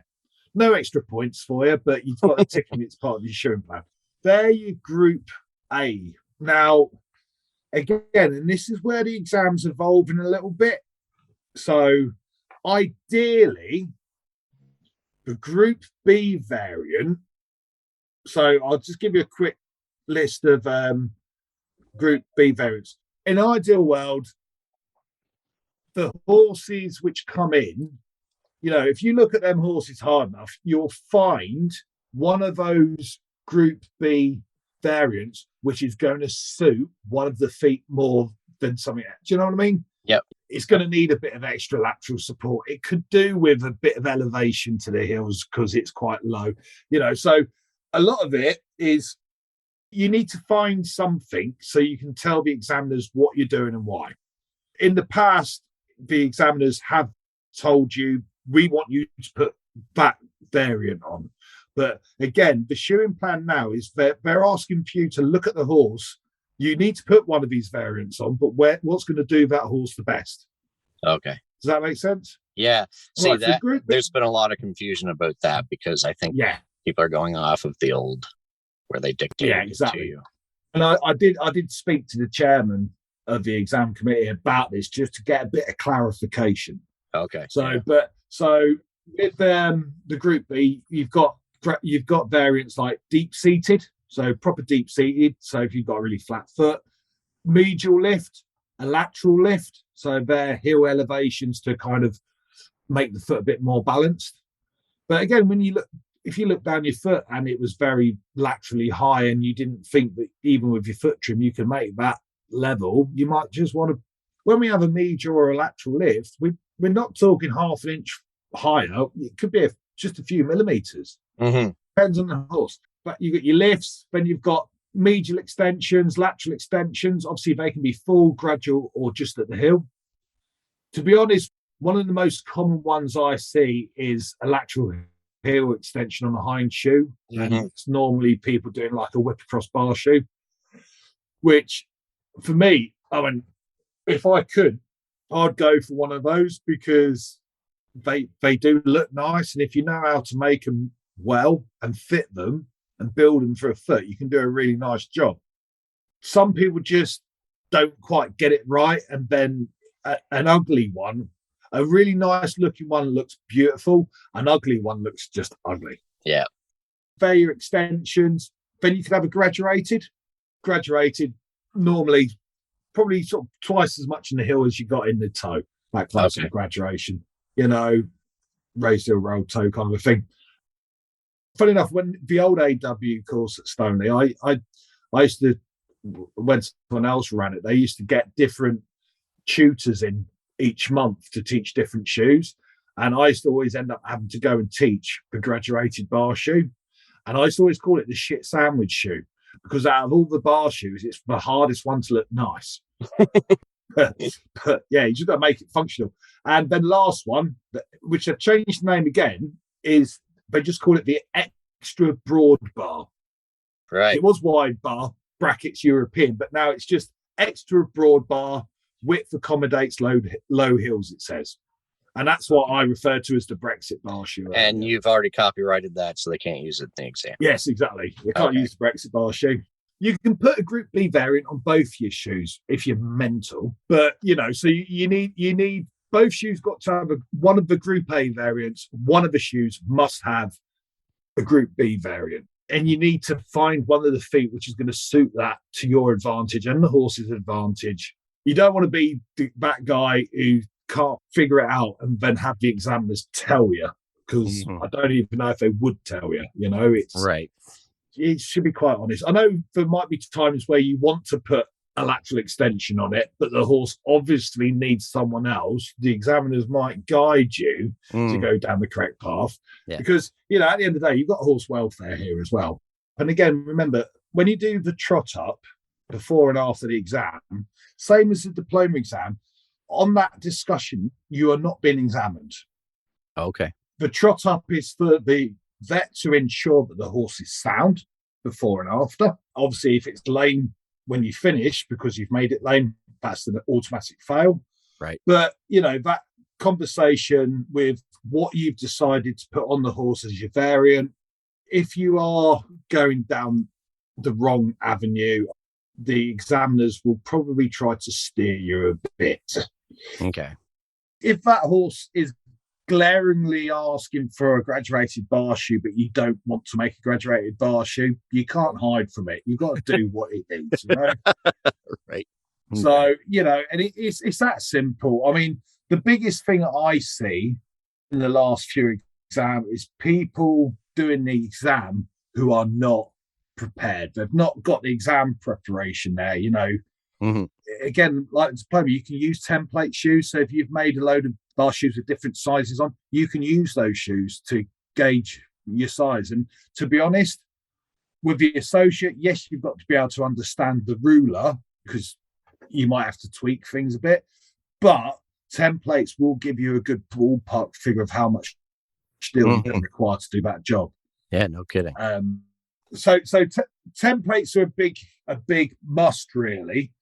But what I would say as well is, with a template, if you've got a load of straight bar templates, the way I see it, if you put a template on that foot and that's the right size, if you imagine that variant you're adding to it, be it an extension or a graduation, and trying to calculate what extra you're going to need to kind of get that, it's a great way of steering you in the right direction. The thing is, with graduations, for example, section choice is really, really important. So if I was doing a graduated bar shoe, rather than putting inch by 3/8 or 3/8 by 1, as you call it, straight away, I'd be going for 1/2 inch, jumping the back part a little bit, then drawing down the front part. What you tend to get is, with a graduated shoe, when you go up a section, is what you lose by jumping, you gain by drawing. So if it was a 16-inch bar shoe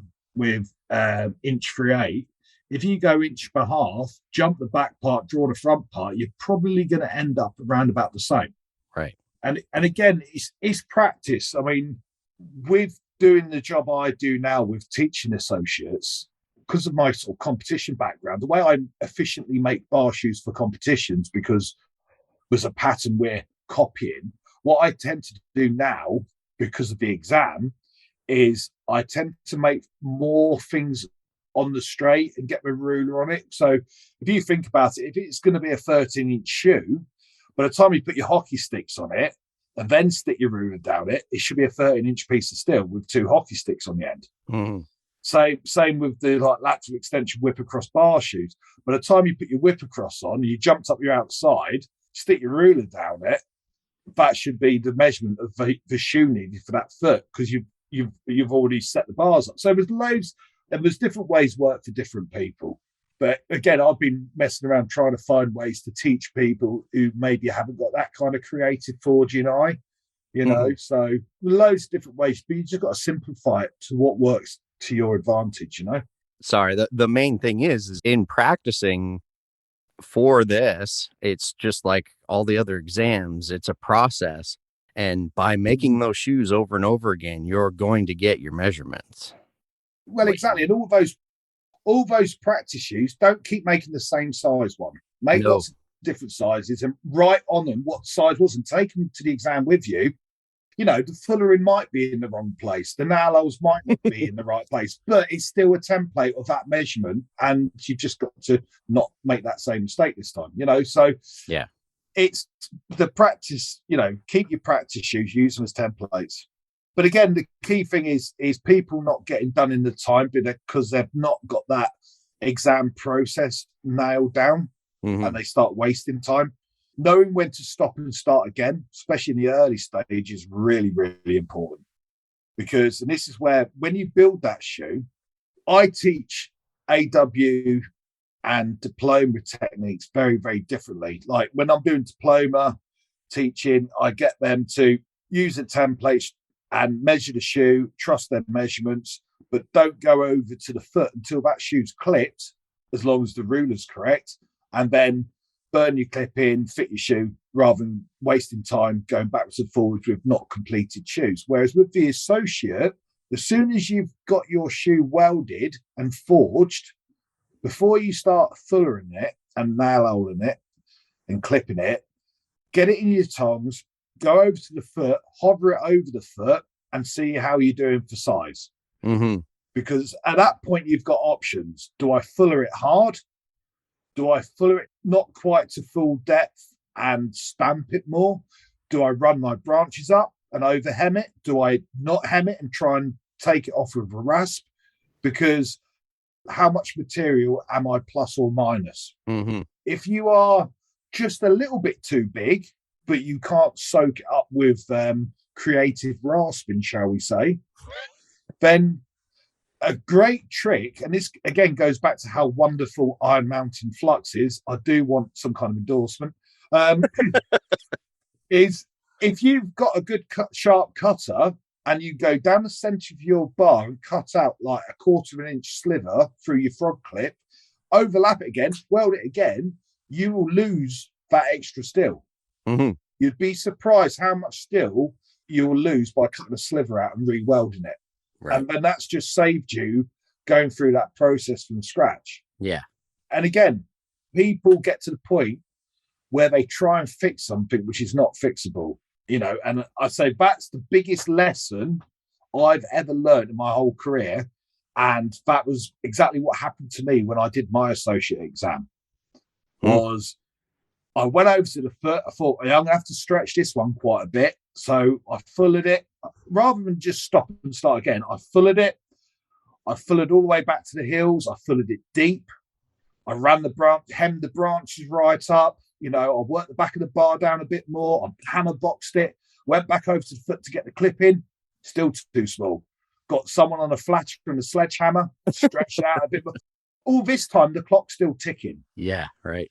And I got to the point where you get that sinking feeling and you go, this ain't ever going to fit. Mm-hmm. Yeah. I need to start again.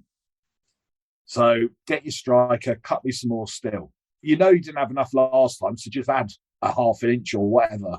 Anyway, he did that, gave me this new bit of steel. How much time have I got left? 45 minutes. So I had to obviously start again, 3/4 full of straight bar with a toe clip, 45 minutes left on the clock. Mm-hmm. I did get there. It's amazing what adrenaline can do.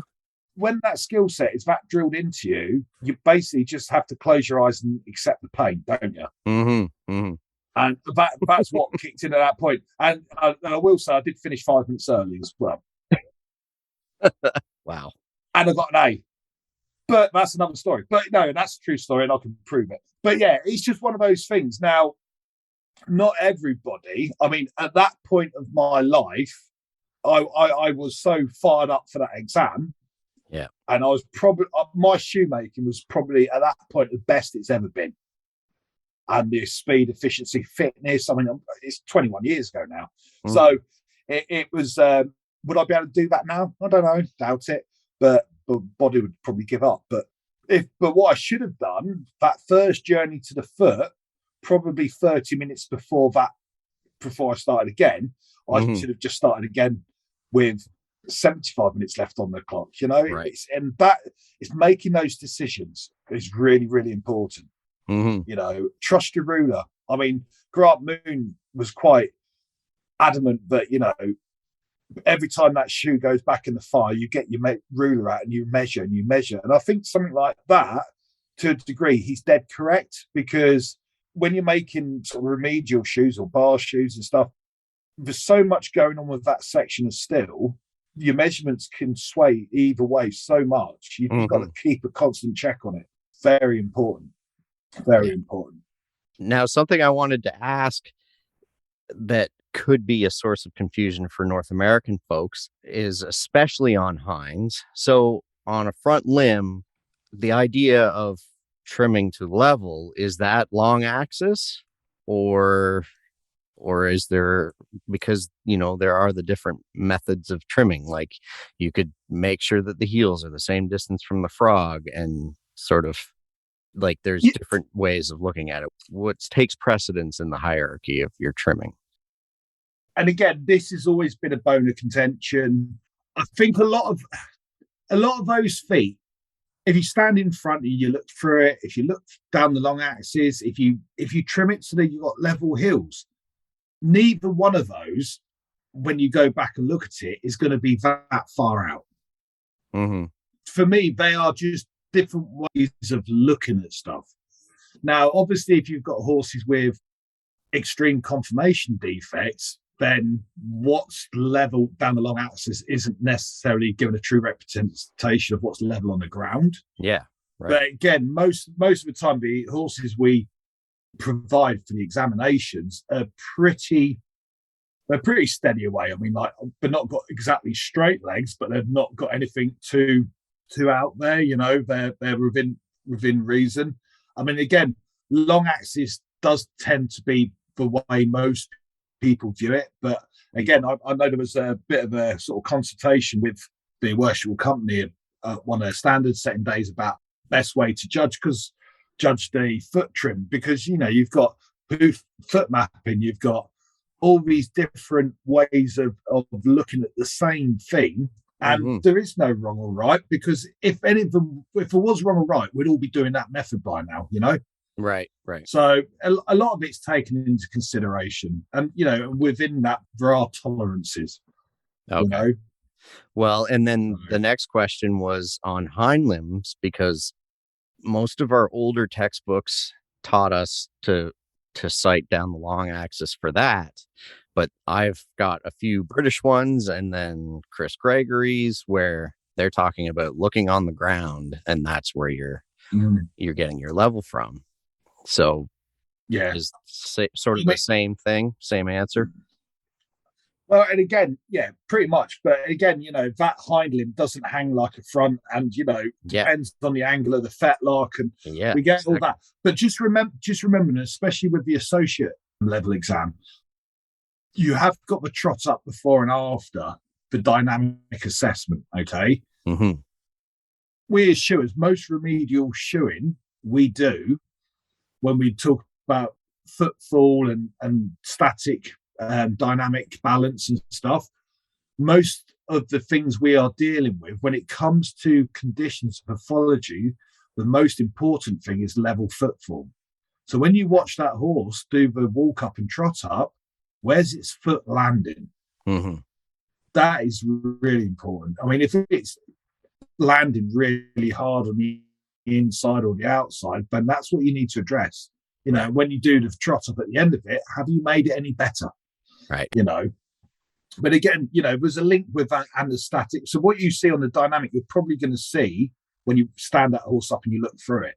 And remember, when you do the trot up as well, if you watch it walk up and trot up and it comes back, if you want to see it again, say, I want to see it again. Okay. Yep. They'll keep running that horse. Well, obviously, they've got an exam to start at some point, but they will keep running that horse for you. Okay. That's good to know. You know, so hopefully answered that one. Mm-hmm. Was there anything else in that category you wanted to touch on then? Only other than just remember, it is the associate exam. You know, your foot trim, yes, it's got to be functional, it's got to be level, flat, and you've got to take off the required amount of foot, but it's got to be tidy. Yeah. You don't want the finish of the rough side of the blunt hella sort of like blue tang, you know. It's got to be finished to a high standard, you know, and that's from your foot trim. You know, you don't want big knife marks in it. You know, you want to be making that foot look nice, getting there with the sanding block and all that kind of stuff. Yeah, but it's just it's taking it all to that standard, you know? Yep. Makes sense. And then I guess we touch on your favorite component of the exam, the theory. Yes. I remember the first time we talked, you were saying how your forging was super strong, but it was the theory that was always that you worked harder on. So what kind of things can you say in that category that will help us? Well, I mean, again, unfortunately, for most people sitting their associate exam, it's been a long time since they've had their head in the books. I mean, again, some guys just signed up to the AW course we're doing. And one of them in particular was a student of mine when we was in the army. And he said, ever since I did my diploma in the army, he said, I've not even opened a book. Mm-hmm. In fairness to him, you know, he's quite an academic chap anyway. He's got that kind of mindset. So he's certainly not dumb, you know, so he'll pick it up quite quickly. But, you know, for many people, it's the first studying they've done since they did their diploma. And if that was 10, 12 years ago, it's quite a higher mindset to get back into. But the one thing I've noticed with students across the board since I've been teaching is younger students they tend to avoid the theory stuff and they want to do the practical stuff. Mm-hmm. Whereas the older and more mature they get, they tend to go the other way. They certainly find trying to learn new skills sort of a bit more difficult. So if they've not got a lot of concept when it comes to shoemaking, that's quite hard to teach them on average. But from the theory point of view, even if they did struggle with it when they were younger, with maturity comes problem solving. And it's like, well, I need to learn this information. And they put the effort in, but also try and find ways to help them or help themselves. So, which is in many aspects is a bit easier. I know my own personal journey. I knew coming out of my diploma that had been the hardest part for me. So I put more effort into that than I did the part which I felt easy. Right. Again, there's a lot of grey areas with the syllabus of the associate theory in the sense it could be anything. Mm-hmm. Whereas when you then break that down into the anatomy, biomechanics, systems and apparatus, and then you've got your pathologies and, you know, different shoeing types, different shoeing plans for different types of horse, it's not actually grown that much from what it was at diploma level. It's just a bit more in depth. And I'd say in the UK, we teach a lot of the theory at diploma level quite hard now. Anatomically, we're going in quite deep. Okay. And And like I say, certainly at Hereford over the last 5 years, I think we've had 2 students fail their diploma theory exam. So not only are we going in deep, that my colleagues are obviously teaching it really, really well because these people are passing it, so Right. Yeah. which is good. I've always kind of likened the associate to being able to pass your diploma at very high level and also add the experience you've gained in the last 4 to 10 years in actually doing it. Mm-hmm. If that makes sense. So whereas the best way to explain it is, and let's pick on sidebone again. If you've got a question on how to chew a horse with sidebone, well, the book says that you've got to do this, you've got to do that, you've got to make sure that happens, which is correct. But then at an associate level, not only is that all got to be correct and completely on the money, you also need to talk about what you found out by doing that. Right. Do you know what I mean? So what's your experience? Well, we know the textbook says we've got to put a shoe on, it's got to be that shape, but actually sometimes it turns out if we've got the side bone, if we've got the process of ossification going on and it's early doors, that foot may not have contracted yet. So sometimes we need to put a more regular symmetrical shoe shape on it. You start to add your bits in, and talk about the effects, more of the effects of, you have a lot more questions sort of like along the lines of what are the biomechanical effects to the horse's limb of using a heart bar? Because it said the limb, you're not just talking about how what happens in the foot, but how does that transmit up the limb, etc. So everything's just going out a little bit more in depth. Right. I think one of the reasons that people probably do struggle with the associate theory more than the diploma theory is when you do your diploma, certainly in the UK, you've been studying for 4 years. You've been going to college, they've been teaching you how to learn, they've been teaching you information, they've been teaching you how to sit an exam.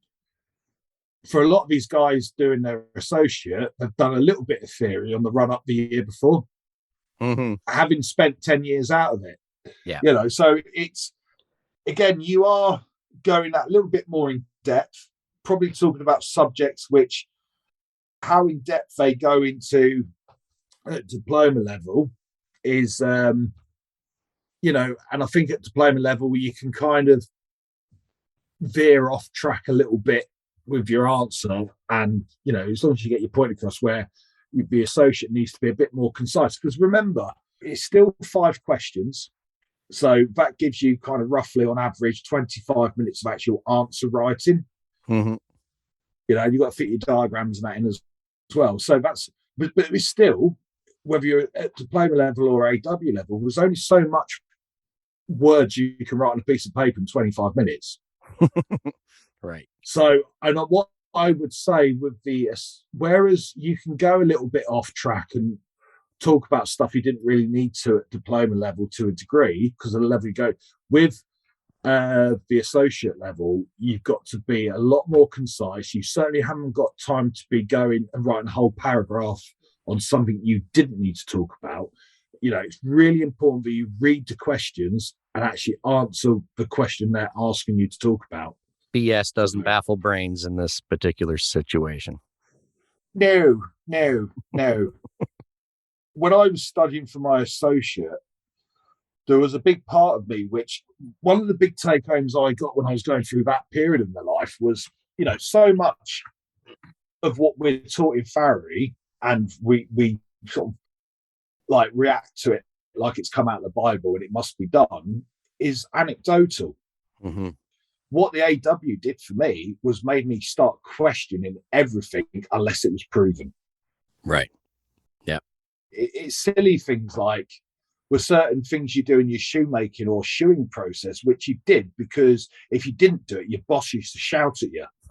Turns out he was only doing that because his boss used to shout at him, and no one ever questioned why they did it. It's the same when we talk about the theory. It's all very well saying, we stamp our nail holes here on a sidebone shoe. But you've got to understand why you stamp your nails there, not just because someone told you that you had to do it. Right. That's the sort of real big thing about the associate exam it was a lot of reflection. You know, you've got to think about these things in a lot more sort of under the microscope kind of a way. Right.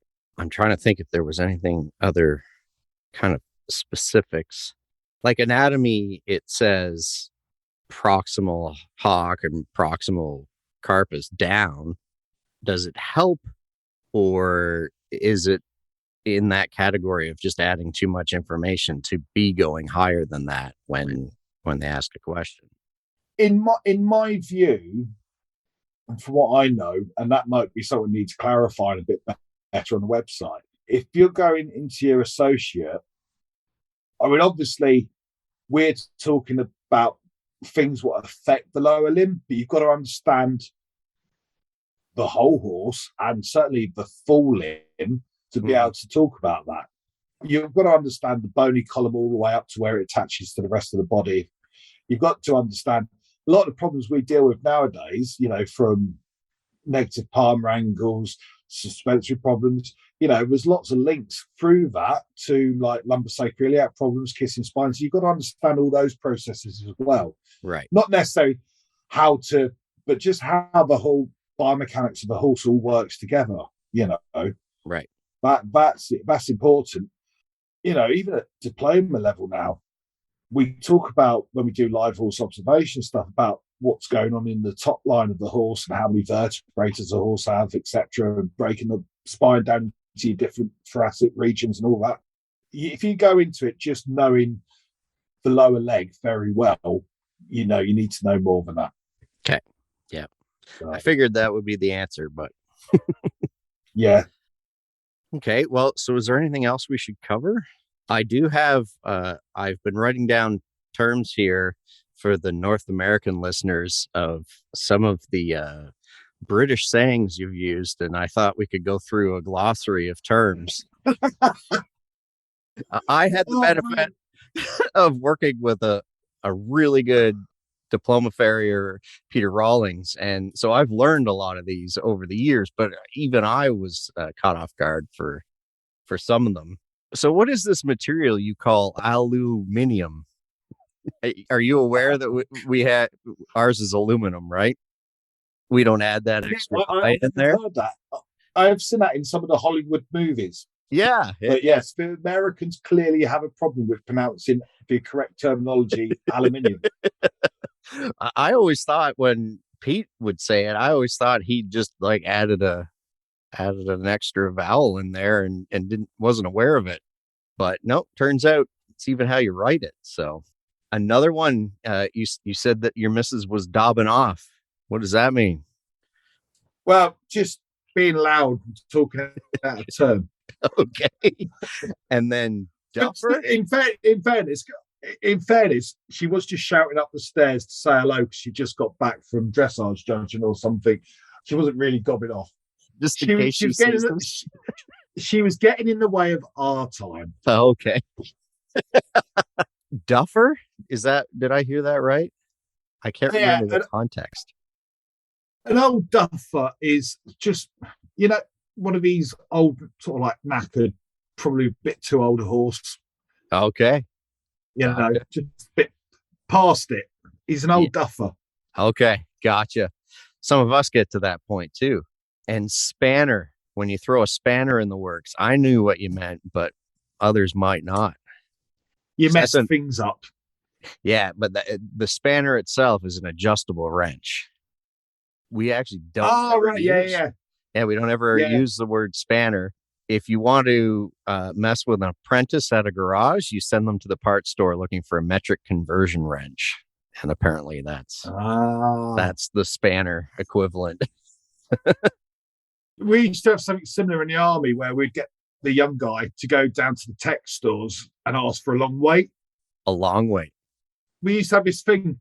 We'd say, yeah, can you go and get a long wait? And I'd go, what's one of those? Well, we hang it off the end of the tank barrel on the gun, and it helps obviously to balance the gun up. So we'd send down to tech and they'd say, yeah, can I have a long wait? And they go, yeah, just sit yourself down there. I'll get back to you in a minute. And they just leave them there for about 3 hours. Great. And then you use the Beldor word, but you guys usually have a different word for those grinders that have stolen away our ability to use rasps, right? Linisher? Yeah, that's the one. Yeah. Well, we either call it a linisher or an electric apprentice.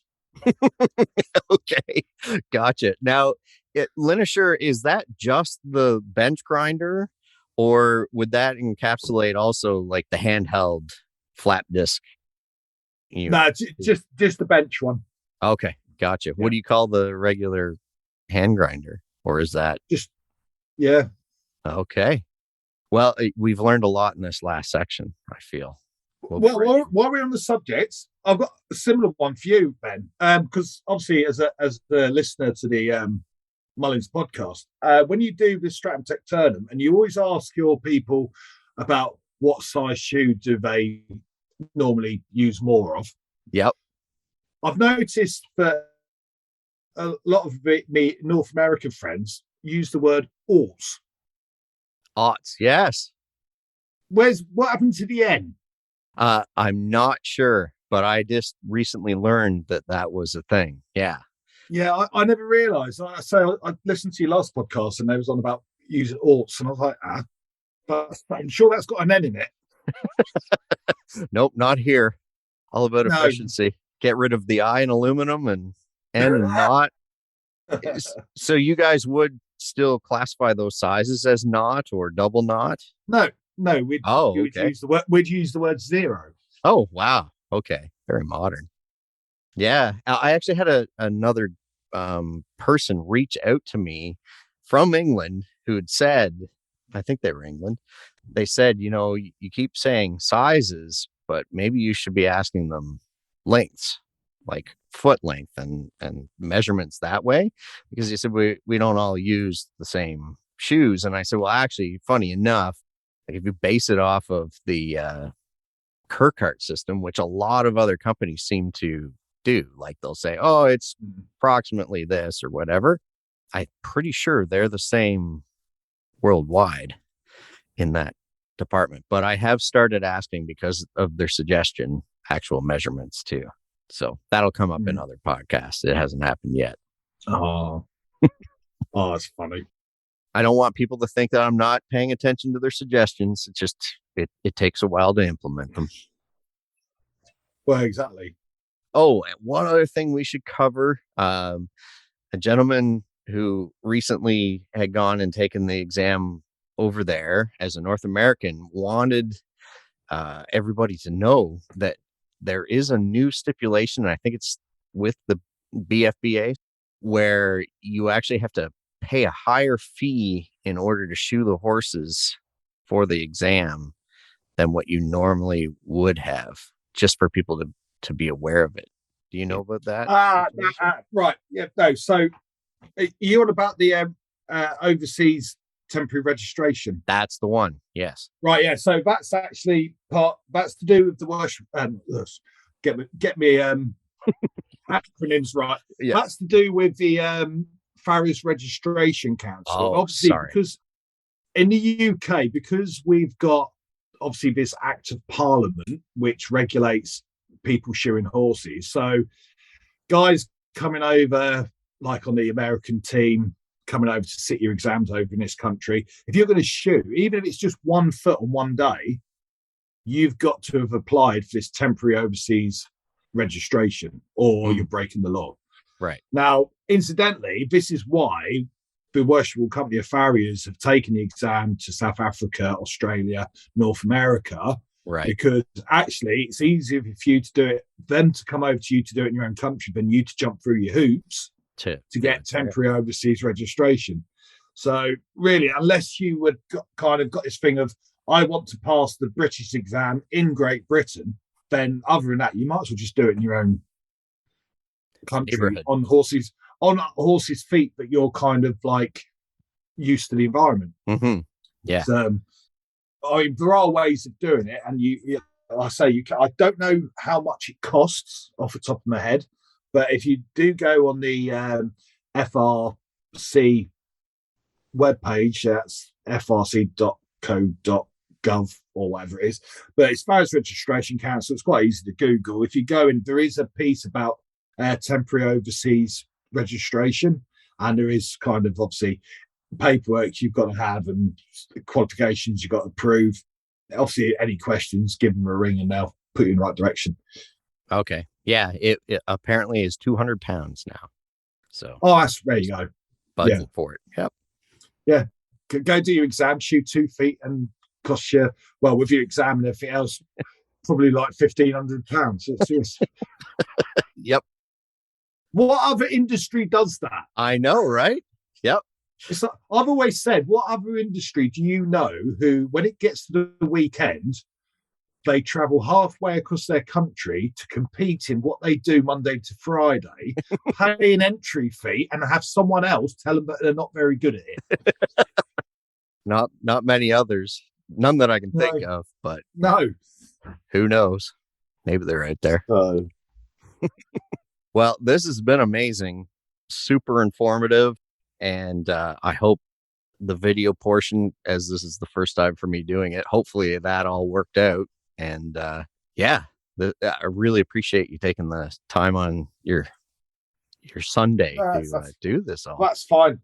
So I'm just going to go and clean out my truck now, and then load it up with the fishing gear ready for tomorrow. It's time for a holiday. Oh yeah.